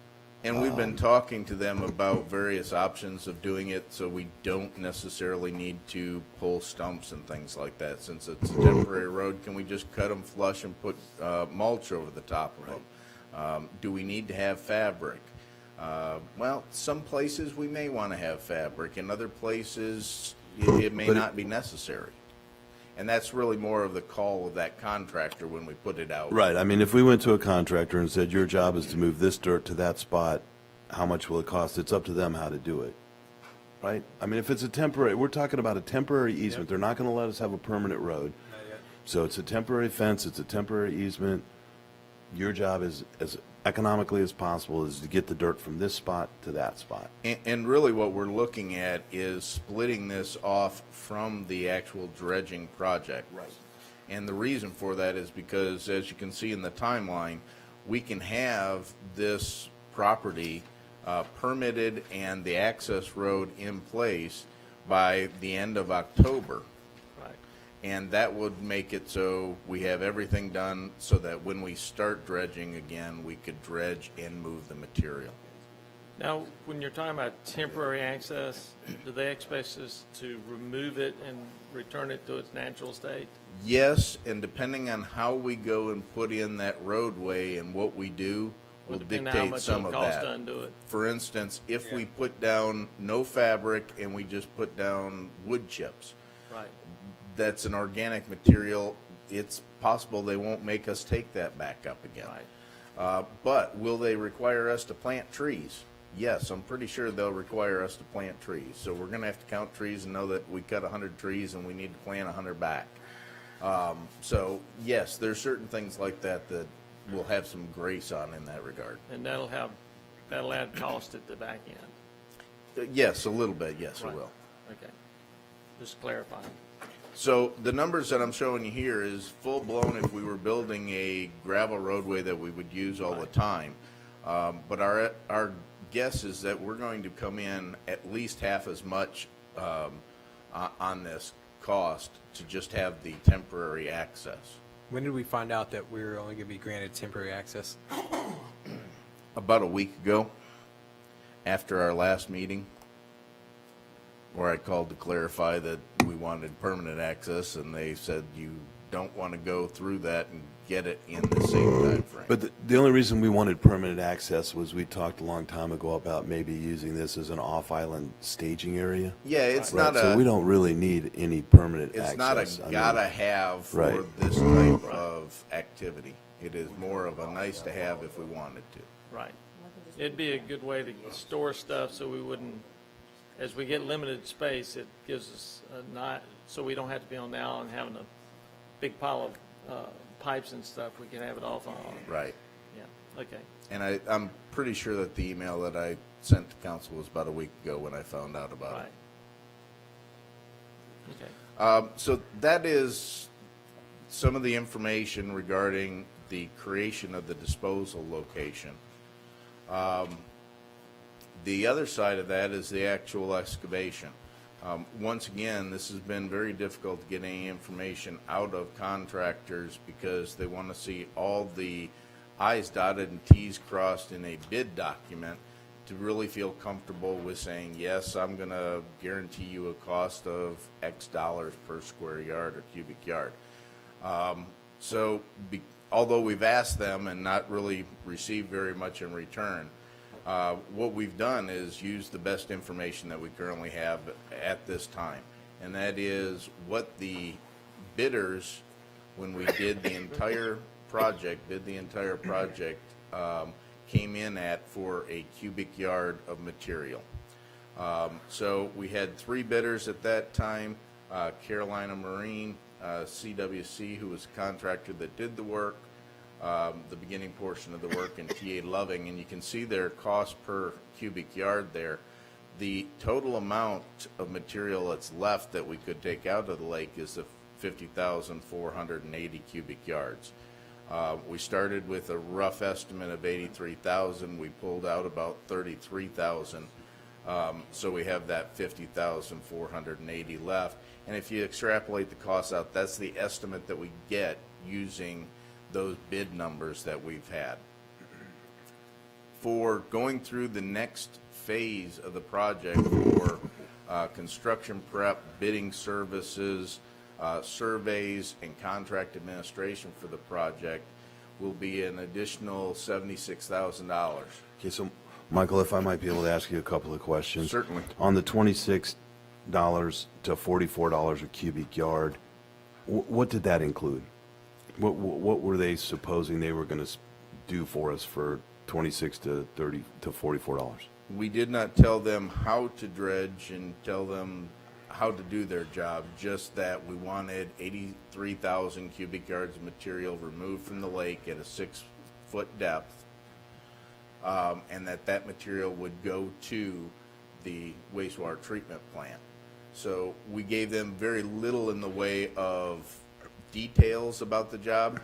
For instance, things that we did include in there is you had to be 20 feet off of the bank and things of that nature. No, but I mean specifically, so are you suggesting that the 26, these are the old bid numbers that they gave us? These are And the you've old just bid extrapolated that. Have you had any recent contact with any one of these guys saying, now we only have half the project, here's what we learned on the first half, here's what we're expecting on the second half, here's where we're going to have to ship it? Have you had any conversations with them recently about updating that number? Multiple, and none of them will give me new They don't want to give away their cost per numbers. cubic yard information. They aren't willing to go and say, because it's half of that and you're now going this far, it's going to be $20 instead of the 26. They have not been willing to do that. That's what I was saying, is they haven't been willing to give us budgetary information on it. But If they yes, want to win the we bid, have they want talked to to keep them that about secret. it. Okay. Then as you moved into those bid services contract prep and execution, one of the large areas of consternation and common feedback I've gotten from the public is they just did not like our contract administration the last time around. And to see that we would be willing to pay $46,000. Who does that contract administration? Is that staff? No, this would be our engineer, SEPI Engineering. Would- And because I haven't received those same things, can you tell me what issues they had with the contract administration? Yeah, it had to do with the whole, the initial staging. They didn't know what they were doing the first time. They started with one piece of equipment. They came back. So it was contract geared towards the contractor. Then approval and location of the disposal pile at Matsu. Who gave them permission to do that? Why didn't the contract administrator pick up on that? I mean, it was generally, if you have a project that's gone so bust, who do you look to? So the public says, who do we look to? Did you have someone administering the contract? Yes. Why aren't they held accountable? Where was the problem? What was the bust? And so that's the feedback that I'm getting. I mean, that happened at our forum recently, and it's happened to a number of other one-on-one conversations. Madam Attorney is looking. I am looking for perhaps this topic of conversation specifically about the contractor to not be addressed in the public forum. Okay. Then moving on.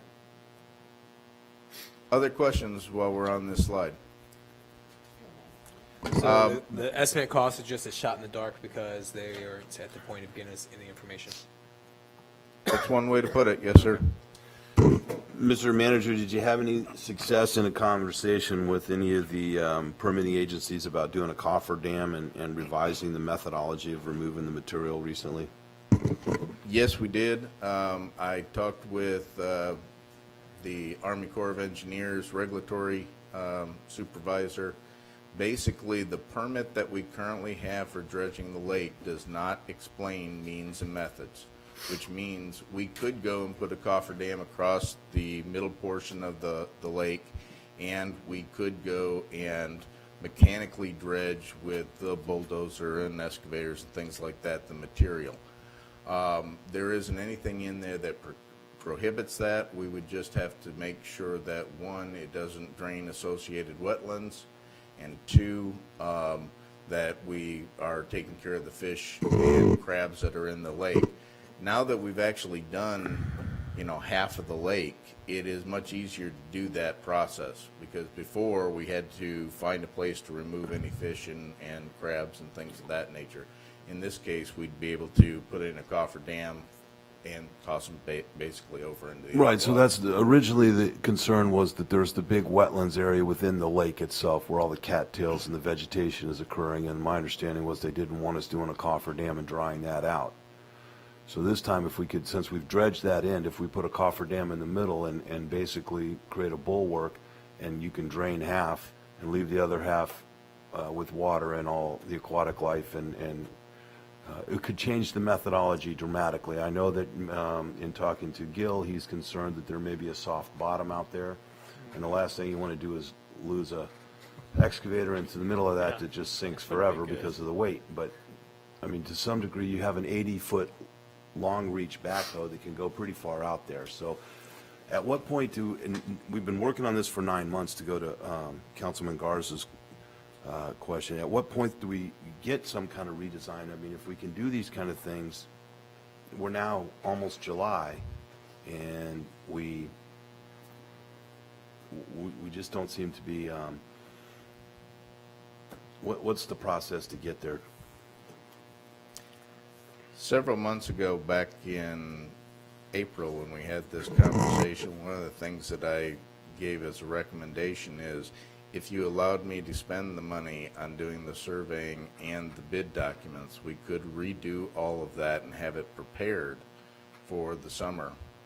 At the time, we wanted to gather more information. That was my direction. So I have not gone through and changed the bid documents or had SEPI Engineering change the bid documents to allow for that or to do the surveying. Could we? Yes. How much time would it take? Probably 30 days is a rough guess of mine.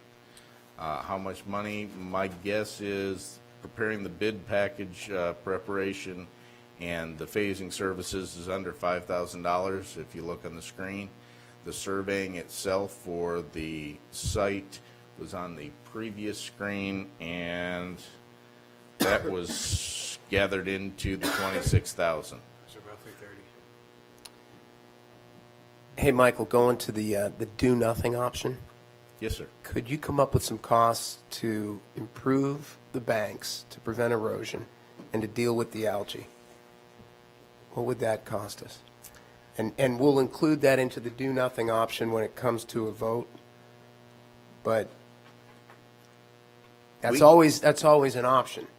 It's always a course of action. It is. It is a course of action. I'm not real sure if I understand what you're talking about by working on the banks, but The erosion so that the banks don't erode. I've had people see it looks like it could or it has in places, so what would it cost to ensure, maybe not the entire lake, but places where it appears to be, and then deal with the algae?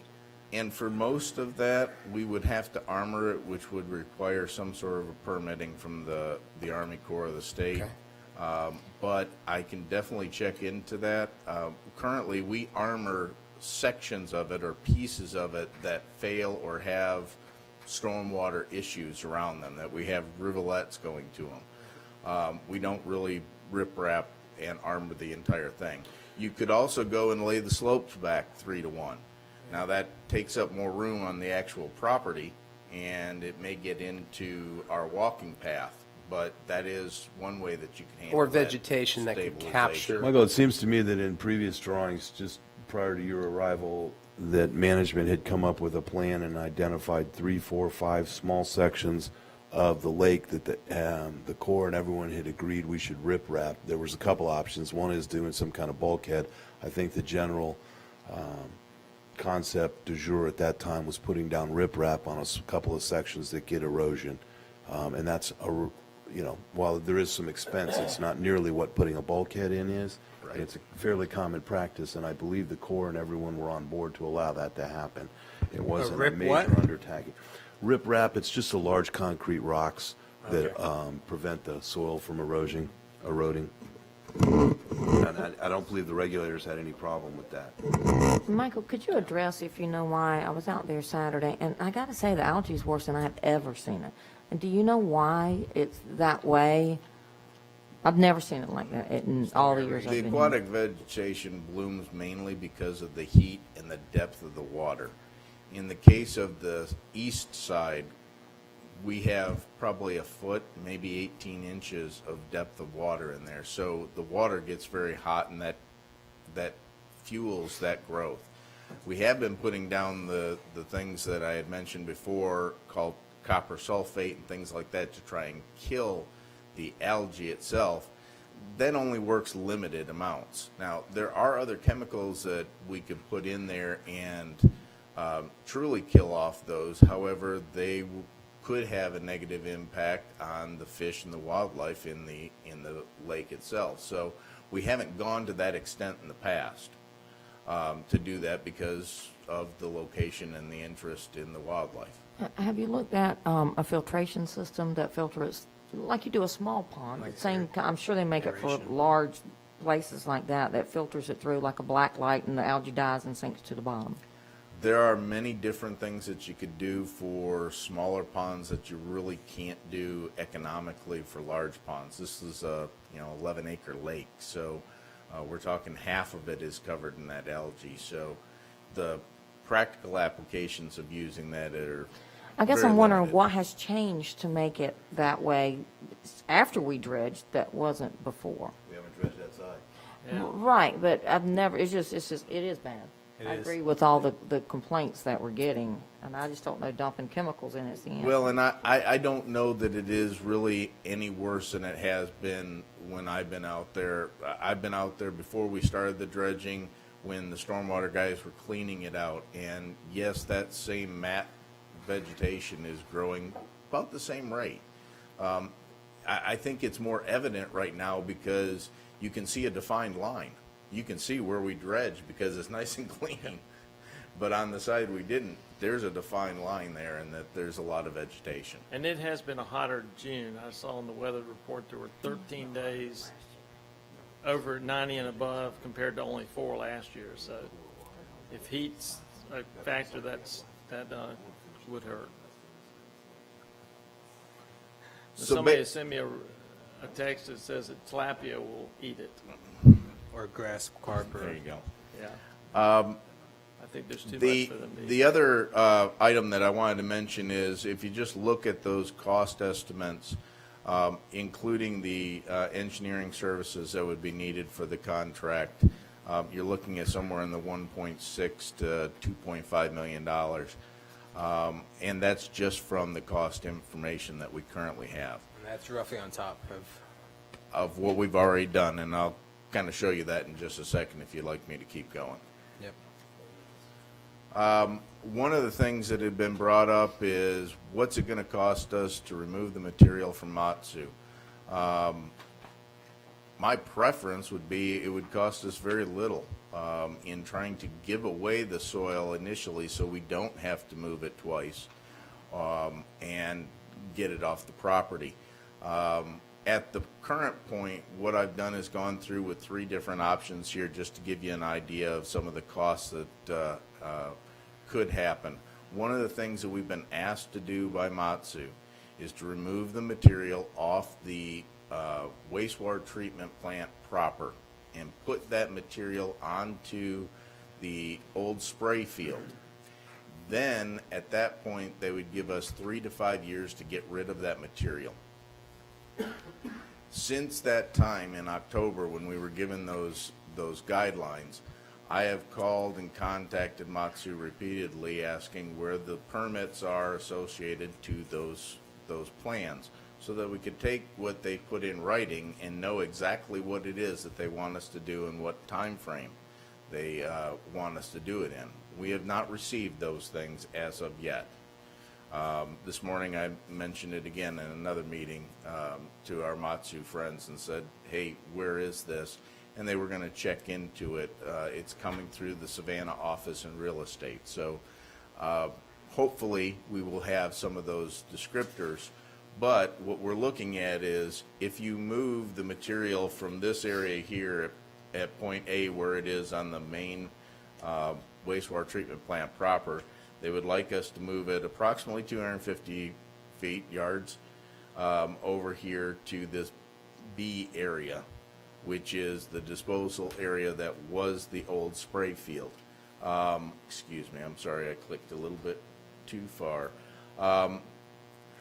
That in itself, if we were to do that, it looks like if we were to contract that cost out, it would cost approximately $90,000 to move it from point A to point B. How many square yards, how many cubic yards is that? 30,000. or thereabouts. And I'll explain thereabouts in just a second here. The other is if I went and rented equipment and had a staff person from the town staff who is capable of running this equipment, although they don't run the equipment all the time, it would probably take them about 2 months, 8 weeks worth of time, 40 hours a day running the dozer, trying to move that and situate the pile, $26,000. If we were to say, let's give it away and advertise and tell people, come get it, so we don't have to move it, which would be my preferred option, we're still going to have some staff time, meaning somebody out there at the landfill is going to have to let them in, let them out, and be able to track how much material they took and where they took it. So an hour a day worth of staff time looking at that and administrating it would be at about $12,000. So that gives you an idea of the costs associated to, if we give it away, what our administrative costs would be. If the town forces moved the material from point A to point B, what it would be. And then if we contracted somebody to come in and move the material for us. Mr. Manager, would we have, if we were to give it away, do we get them to sign some kind of release that says they're taking it, it's their soil, we don't make any And that would warranties be, expressed or that would implied? be part of that administrative function, is they would have to have somebody there so they could sign those forms. Are And we the- going to bring it to people? I mean, we, obviously, Matsu's not allow us to have people go back there. No, Matsu will allow us to have people go back there as long as we have it documented on who's going back there and their work. Your indirect cost, that's, you're hiring someone to sit back there with a backhoe and load trucks. I'm The sorry. the indirect cost on that option is what? Hiring someone to operate a backhoe and load trucks? No, for the administration of making sure that they get their permits and everything and sign their waiver forms and all that kind of stuff. Because right now, the site is a secured site. So we have to let them in, we have to let them out, we have to make sure that they have the paperwork. So that's basically what I did, was I factored in an hour's worth of our staff time out there each day for that year to go and figure out how much it would cost us in staff time. So that staff time is $45 an hour for one person? Yes, that's benefits and everything. Okay. We are, but we were asked, I mean, Michael was asked to give us what the cost would be. So he's, yes, even though we've already paid staff, it wouldn't be an additional cost, but it would be an identifiable. Right. It would be cost, something that would right. contribute to the cost of the project overall, if you wanted to look at it that way.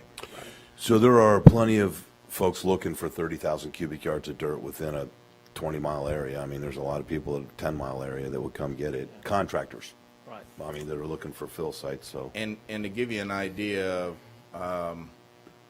one of the things that I wanted to mention in here is the reason I can't give you an exact number is 33,000, because that's what we pulled out of the lake, is we've actually used some of that material already on the Island Greenway. To date, we've pulled out approximately 3,320, I think, cubic yards of material from the site. And basically, if you go out to the site now, majority of what was here in this Phase B section is completely gone, and a large section of this A is gone. So we really don't have the full 30,000. My guess is by the time we get done with the Greenway, we may have something more along the lines of 25,000. So cubic is yards. there a timeline with Matsu? Have they told us we have to have it out within X number of days, weeks, months, years? No. Okay. And that's why we have not made an aggressive move to try and move the soil from point A to point B, because that would require us to have some level of cost right now, and I don't know that that would be accurate, because they could tell us, hey, we'll give you 3 years to do it. Well, now I've just overspent in that first month if I wanted to do it that way. We haven't received guidance from Matsu on that, specifically in writing. Have we been approached by anybody looking for the dirt? We have been approached by a couple of people. They've shown interest in purchasing the dirt, and that was sort of the next stage of this. If you look into, on the screen, Matsu wants us to move it from point A to point B, and then they want us to get rid of point B within 3 to 5 years, okay? So I use the same types of information to look at that and determine how much it would cost us, okay? At this point, if we were to go and give the spoils away and have somebody there signing waivers and making sure all the paperwork is done correctly, over that 5-year time, it would cost us about $60,000 worth of staff time. If town forces were to go and do the work, I would need 5 employees to go and load and haul. I would need equipment, for instance, the trucks, to go and move the material. And it would take us about 8 months. That in itself will cost about $535,000.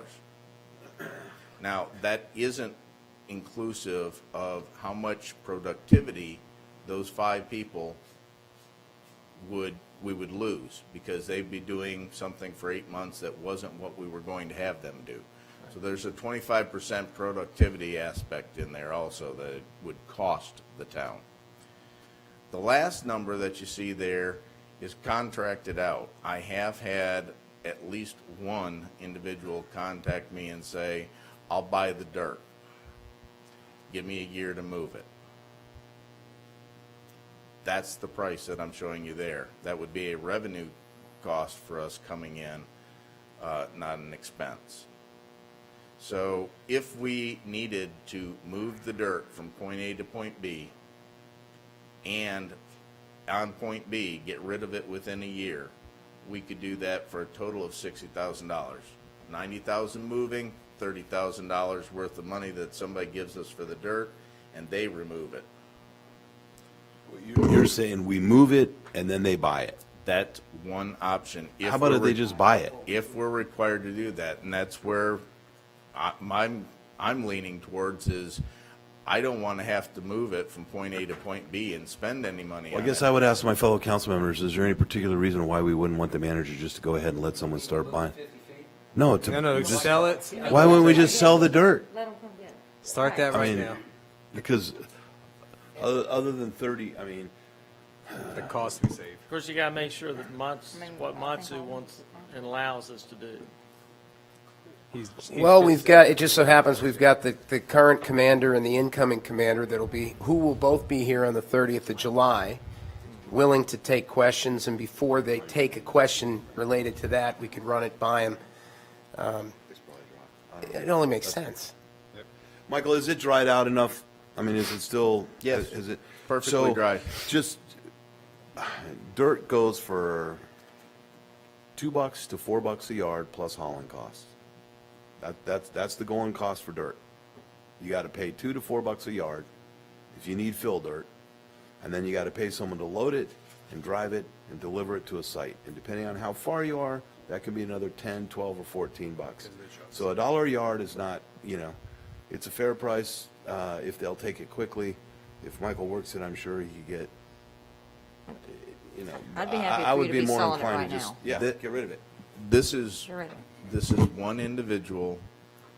Yes, I have not gone out and talked to other people that may want to go and purchase the dirt and try and get it for more. At this point, I'm not real sure that Give away. the amount that we agree. gain is the Just- goal. The goal is to get it off the property. How long does it take that dirt to dry out? From It's- the new dredge? So that you could give it to somebody A else? few months, 3 to 6 months. That new dirt potentially has the R stick. Yeah, we couldn't give that away. So that, I mean, there are people I'm sure that would be willing to take that. Because they can use it on a commercial fill and put 2 feet of cap on it and they're fine. But, I mean, I think we're just spending a lot of time talking about what ifs that are just, I mean, we. That's a piece we can end now. Right. Makes sense. Would Matsu, have we got permission from Matsu that we could go ahead and do that? I would have to write them a letter on any of this and say, Yeah. this is what I'm asking to do. Right. Please allow me to do it, so that we Well, would we get said we something haven't in moved it. writing that That's says yes. Send that letter. But I don't see that that'll be a problem. I mean, that's us moving it. They're telling us to get rid of the dirt. Yeah. They just haven't put pen to paper and put it in a agreement yet. So we haven't done anything. Yeah. Well, sounds like if you can pursue that, that's that's a good way to take care of it. I think we're in agreement that we should send that letter. Yeah. The other item that was talked about at the last council meeting was a policy. If you are interested in having us develop a policy that council enacts or does a council resolution that states and specifies exactly what the town is able to do on the property so we don't do this again, I'm plenty comfortable with working on that and trying to get that to you. I don't know how much time or effort that would take for Noel and I, but it would be minimal for us to be able to put this behind us. Right. Before we go Total on, project cost, quick question. yes, sir. Mayor Benson, you walked out, but there is an option that it seems that somebody would want to buy it currently now, and that we could start that process by sending a letter to Matsu, letting them know what we want to do. I feel it's something we should put in motion now. At least start that process as we figure out the rest. Steve seems to be on board. Leanne? I like that, and I'll preempt that with a call to the colonel. Boom. Yeah, get rid of it while you got somebody that wants That's, it. They'll be happy to see it gone. We'll be happy with the minimal cost. Yeah. I As can long do as he'll let the guy do it over up to a year. Well, if their requirements, as they've told us, was to get rid of it within 3 to 5 years, and we're, And that and means we're that doing it within a qualification. year, we should be pretty good, I As think. long as we get it in writing. Michael, can you reach out to those contractors that, and see if you can get some traction on a new quote from them on what's left on the job? The contractors who quoted you before, if they still have interest in the property, because if we're going to do it, we need to do it in October. Yes, ma'am. Yeah, if we're gonna, The All right, back to current, our recommended timeline. the current total project or potential project costs, if you look at the first number there, the 1.4 is what we've spent to date on the first portion of the. And how many yards did we get out, Michael? 33? 33,000 and some change. The second phase is this remaining 50,000. Okay, so wait, just bear with me for a second, Michael. I'm trying to understand these numbers. Yes, sir. We got 33,000 cubic yards out, and it was $1.4 million. That's $44 a yard.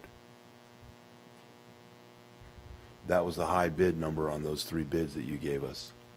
We used CWC for the project, and their cost was $33.25. Some of the total project costs that we've spent to date are going to be the engineering and the surveying that's been done, the bid packages, things like that.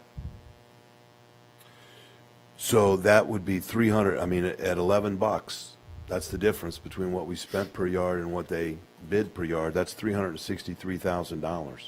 Yes, sir. We spent $360,000 in engineering. We've sent out a list for you of all the things that we spent, and yes, part of it is engineering. I don't know exactly how much it is, but I can resend that list to you if you'd like. No, I just want to make sure that if we're getting a bid the next time for 33, that we're going to get it for 33. You're saying it's 76 to do the bid package and the contract administration. That's a far cry from 363.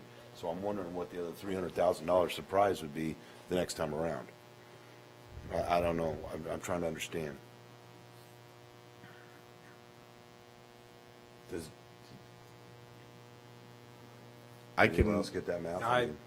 I can resend you the exact totals on. Well, I'm just wondering, are we on how going to much- get those same what's jumping out. $300,000 of additional costs on the next half? I would hope not. Right now, the numbers that I have say that the engineering would cost 76,000. What the other ancillary costs are, I can't tell you what they were right off the top of my head. I don't We have actually that. don't have any engineering left. We have contract administration. The 76,000, there was very little engineering in that. That was production of documents and then $46,000 of construction or contract management. Right. Which wasn't the contractor question, which I appreciate the council, our attorney not wanting us to discuss that. My question earlier was on the contract administration that was done. Are we going to use the same contract administrator that we, so. Okay. Part of the rationale for continuing with the existing engineer and contractor for that portion of it is if we go back out for bid for that, the engineering firm is not going to take the previous work and just put their stamp on it. They're going to want to redo it, which is going to be additional cost and time associated to redoing that. So at this point, we've been assuming using the same engineering firm to manage the project to the completion. My question then would be, is that engineering firm, historically, how many jobs have they done for us and have been on time and within budget? And if that means maybe we need to pay a little more to go somewhere else for, So they're the contract administrator. I mean, they're Yep. supposed to help coordinate the activity of the contractor, not so much getting the job done Exactly. on time and under budget, but Okay. relaying that information to us, and that Or the seems project to be where manager. we have fallen down. That's the mystery question: is how do we put dirt in one pile on Matsu when it was supposed to be somewhere else? yeah. And That's oversight. that's contract administration. Correct. That's not the contractor, that's contract administration. So I'm just asking the question for discussion down the road. I'm still stuck at the 1,600,000 to 2.5 as a number on phase two. Well, and that's just a guesstimate. It's still not a firm number. Everything's a guesstimate at this moment in time. Right. I know. Unless you want to Wanna authorize clarify. me to go out for bid, then spend $76,000 to get the bid package and do all the work for it, yes. Part of this is just a estimate. Right. Well, I think the discussion from the council is, before we go out and spend 76,000, we have to come to a consensus of whether we want to do the project at potentially this much money or not. And that would be, at a regular council meeting, I'm sure. So, just to get the ball rolling, because it looks, well, let's let Michael finish and then let's have our discussion, which is why we're here tonight. Total cost for the project, if we look at it with everything that's listed out here, is anywhere between $3.1 million and $4 million, depending on what those bid numbers are. Currently, the original budget for the project was $2.9 million. We've spent approximately $1.4 million to date. The remaining balance is the other $1.4 million. If we look at the remaining project estimates that I showed you on the previous page, additional funds that would be needed to complete the project could be anywhere between $202,000 and $1 million, $1.1 million. Currently, one good piece of news is that with the Phase B project, the last report that we had from the contractor is we will actually be coming in under budget, even though we added $800,000 worth of work to the project. We'll be coming in under budget by $480,000. That is primarily because of the work that Gill's staff has done in coordination with the contractor to do contract administration out on the job site. If we didn't need to replace a line, we didn't replace a line and things like that. That's So phase B from the marina? No, that's From phase the water B and from sewer. the water and sewer project. So That's super. that addition, those funds are there available from the bond funds that we had gone out and received. In the bond funds, did we originally then budget in those bond dollars 2.9, is that what you're saying? Yes. Because the money that come for the money that we were spending to dredge the lake was generated from the bond revenue. That's correct. Okay. So So- you're suggesting that we would be anywhere between 277 to the good, or we might need to come up with another 630. Depending on what those. But bid we already numbers know are. that tonight you had $186,000 up there to build access to Loran that might be high by 80, 90, 100. That's Yeah, correct. maybe 100. Yeah. And, okay. So could come up positive or half a million. Yeah. Yeah, we could do the project. We got the money, is what you're saying. So, Well, I don't know Michael, that we what's have your, all the money. what do you, where are we going from here? Hoping to get some sort of direction from council on where you would like me to take the next step. Since April, we've been trying to gather more information. We still have the same 4 options. I think everybody is still interested in finishing the project to some degree. I think one good way of doing the project is to set it up on a scale. We don't necessarily need to take out all 6 feet. If you want to do half of it, you could do half of it, and that will improve that water quality aspect. That could save some funds if you wanted to. Which is something that you and I talked about, You Earlier. could do So that. go down 3 certainly. feet instead of 6 feet. 50% of the project or something. So at this point, if you'd like me to move forward with doing the surveying for the Loran station, we can do that. Obviously, as I thought, the selling of the dirt and getting rid of it was a good idea. We Yes. can do that. That one, I think, see. Next step would be, where do you want me to go with engineering services to get the bid documents and the bid out on the street for the next portion of the project, if you want to go through the next portion of the So project? would it be possible, Michael, to have engineering services without spending a ton of money with them? Bring in each one of these contractors one at a time and discuss with them methodology before we go to a bid document? I mean, can we sit down with the contractors and say, we're going to rebid this, we think there's about this much? When we did the original bid, did we tell them how they had to dredge it? No. No. Okay. The only thing that we told them is that they couldn't drain the lake to zero. But and this that they- time we could do a cofferdam and do something This time, different. because the circumstances have changed, you could put in there a cofferdam.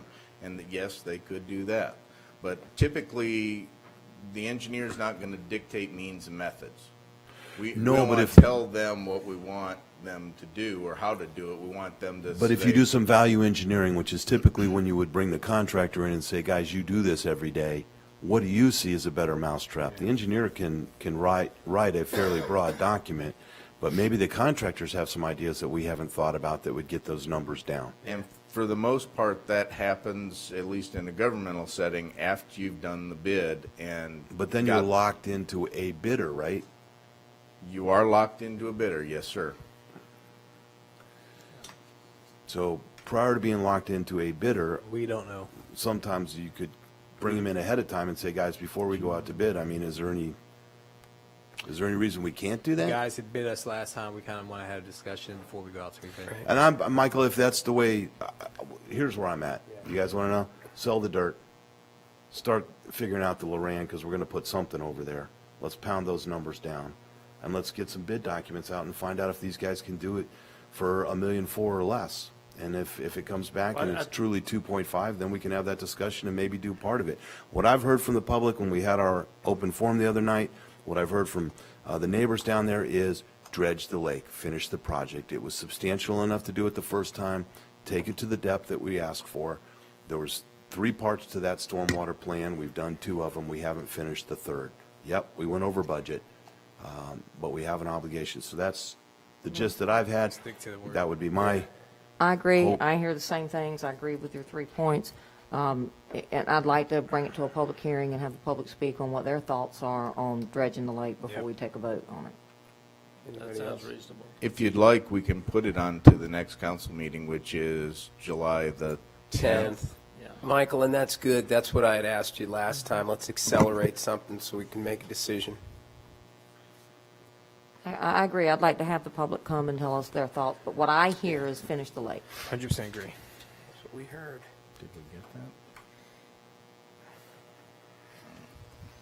I don't think you'll get a bid in from those contractors that quick, maybe. I don't know.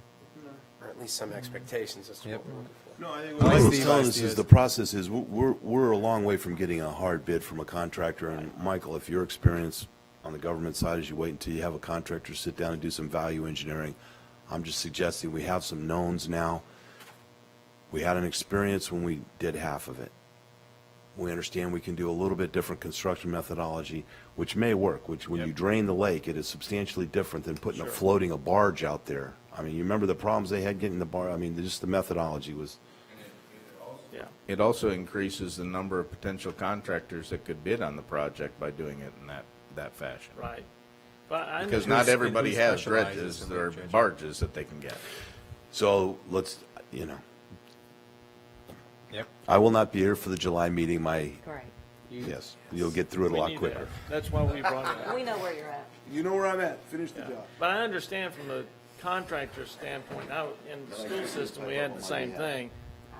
They don't want to give away their numbers because they're trying to win the bid.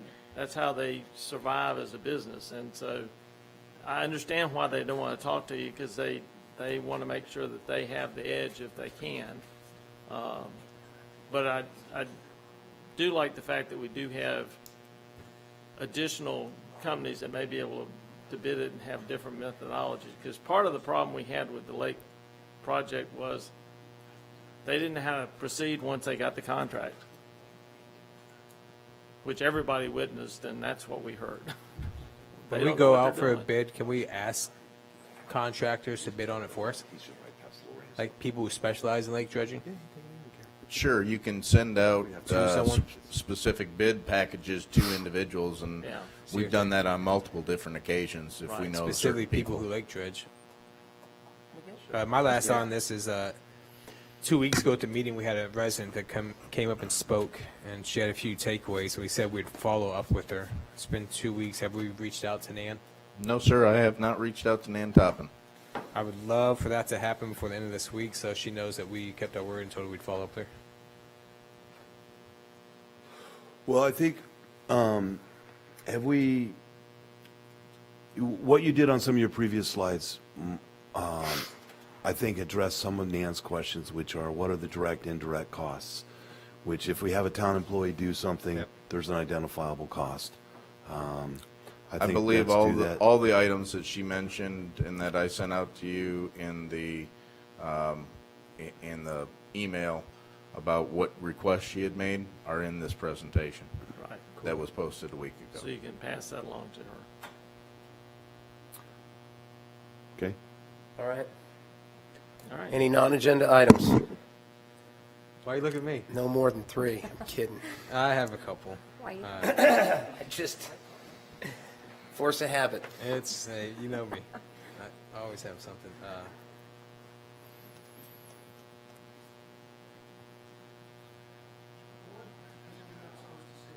Yes, sir.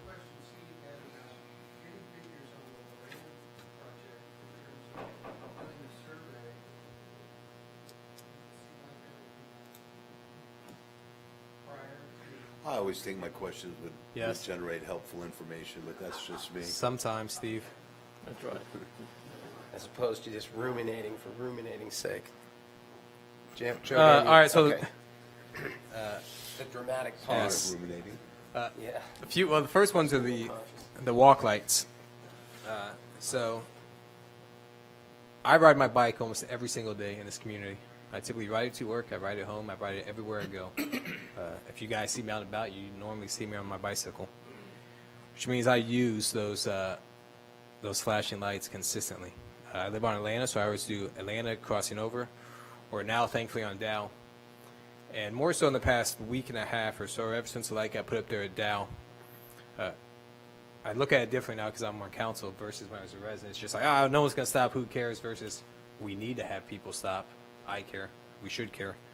And I sent an email out, and Chief Spivey responded and said, hey, this is the information that we got. Here's what we tried. This is our trial and error phase.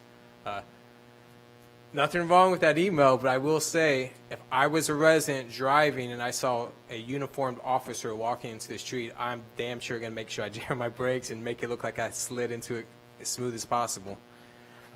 My question would be is how often in regular street clothes are we practicing that? Because I will tell you, in this past week, I literally have documented over 80% of the time I cross those flashing lights, it was holy moly, literally no one cares, and people see those flashing yellow lights as more of a subconscious, oh, it's yellow, let me gun it like I would a red light to get through it. that on Dow, or was that also on Atlanta? Down I've had a Atlanta, lot better down success. Atlanta, and on Hamlet. I've had a lot better success on Atlanta. The last couple times I've gone down there and hit the button, people have stopped. Steve, do you ride a It took bicycle? while. No, I was pedestrian. How I often have do you go? read those comments, and I kind of agree with why is it yellow and not red? Yeah. I don't know the answer. The color is probably somewhat dictated by DOT or DOT, yeah. They have a consistency On a quality lens. they try and follow. As far as vehicles stopping or not stopping for pedestrians, the uniform, or if we dress somebody in a fluorescent yellow suit, or dress them up as Big Bird, it's because they're not paying attention and they don't see or they're not looking. Yeah. So really what the individual is wearing is not necessarily the component that plays here. Dow Road is new.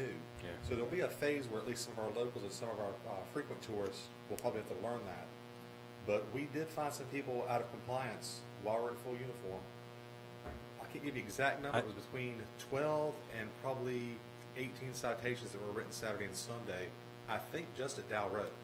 I was there watching you guys in the pickup truck, and you guys were like jetting out there. It's like, So it's going to take a bit, but I know that we're speaking with staff or some other options, some overhead things that may be a little more visible. So the conversation's continuing, and Getting again, better. safety's number one priority. So Yeah. we're still looking into it, but we're also monitoring them for The- enforcement Well, action. I'm hoping that since we're getting more of the crosswalks, that they'll get more used to seeing them.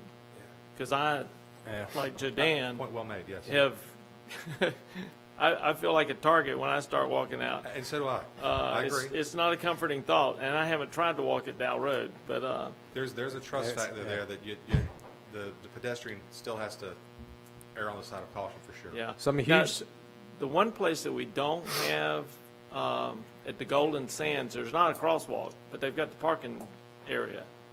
And strangely enough, people will stop and let people cross there. With no crosswalk, they'll stop.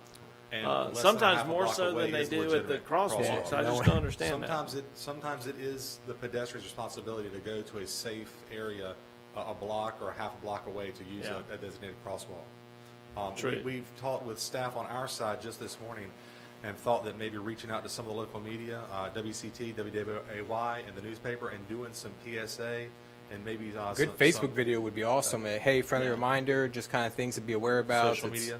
So they're- Right. Because everyone loves to see a video on safety. Or we'll do a don't do this, and we'll have you walk out. And also like the lighted sign we talked about, and I think Michael is planning being to serious. have that put up, watch for pedestrians. I think that would be huge for people. As soon as they come over the bridge, they go, oh, yeah. Yes, Yeah. and we have talked about that and using the message boards for that purpose. One going northbound on Lake Park and one going southbound on Lake Park, just to let people know, hey, drive safely, consider pedestrians and bikes and things like that as additional education, kind of like what we did for the dogs.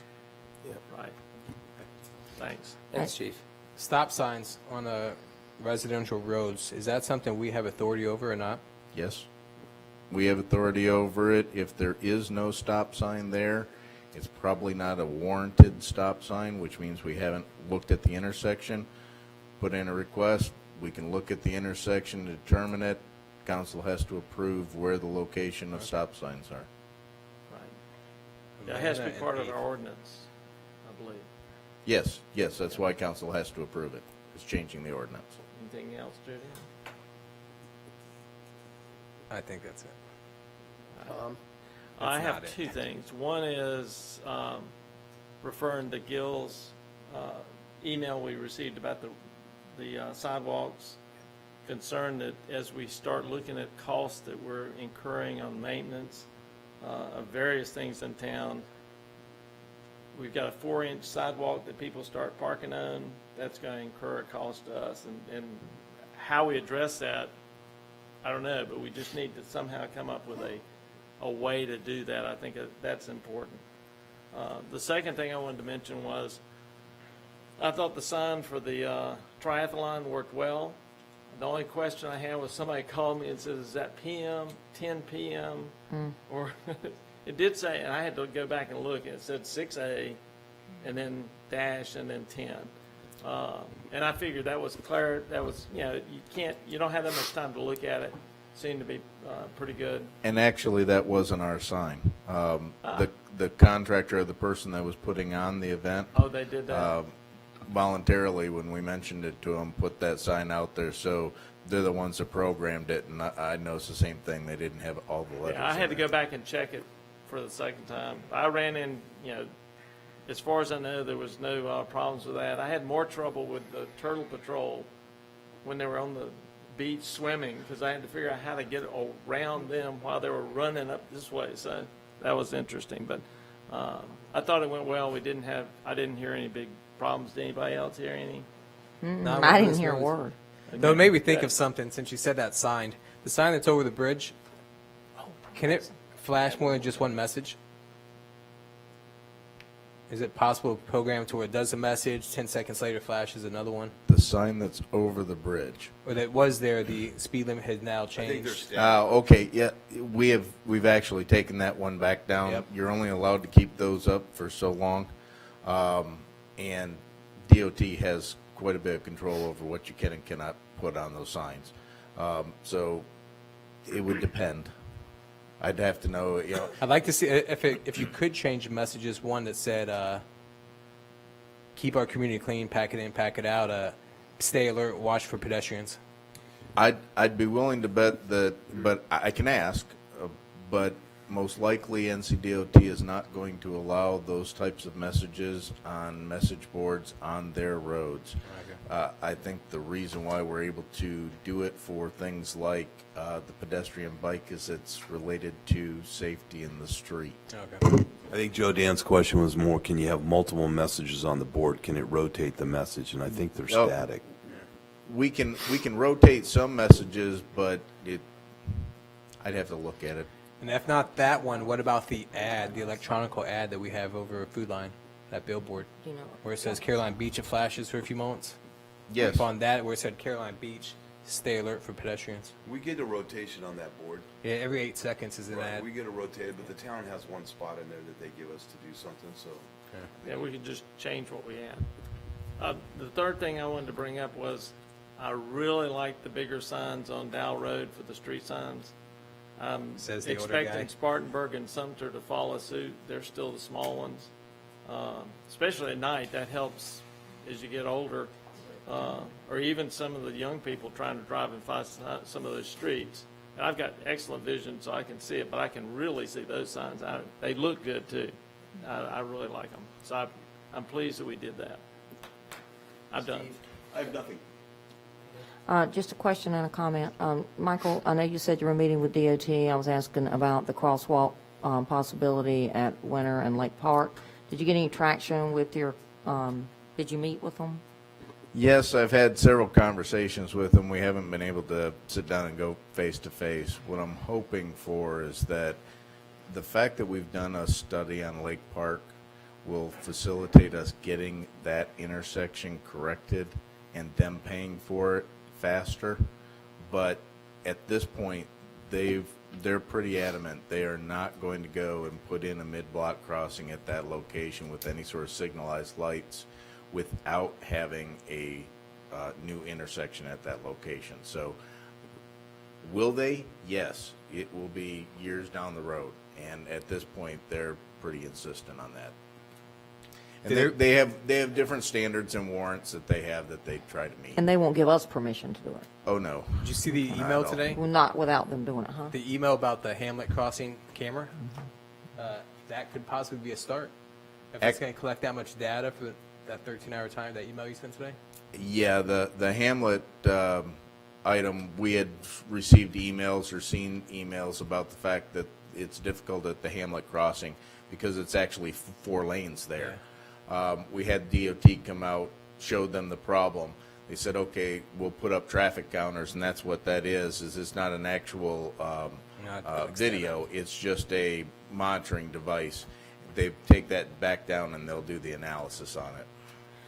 And, okay, well, great. So continue to press with that. and Yes, we'll- ma'am. We'll see if we can get any connections ourselves. And just a comment to the public, I hear a lot about the dog ordinance not being enforced. I will have to tell you, I was on Hamlet Avenue on Sunday. An officer came out. He did write a ticket to someone who had the dog on the beach very nicely, because I just happened to be 2 chairs over, so I just paid attention. He very nicely explained to them what the ordinance was. They need to pack up and leave or take the dog out, but they got a ticket.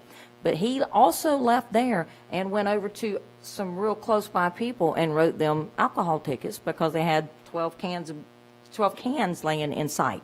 You know, so I got to tell you, he was very polite and Weren't well-spoken. hanging and out there, were you? He went, not me.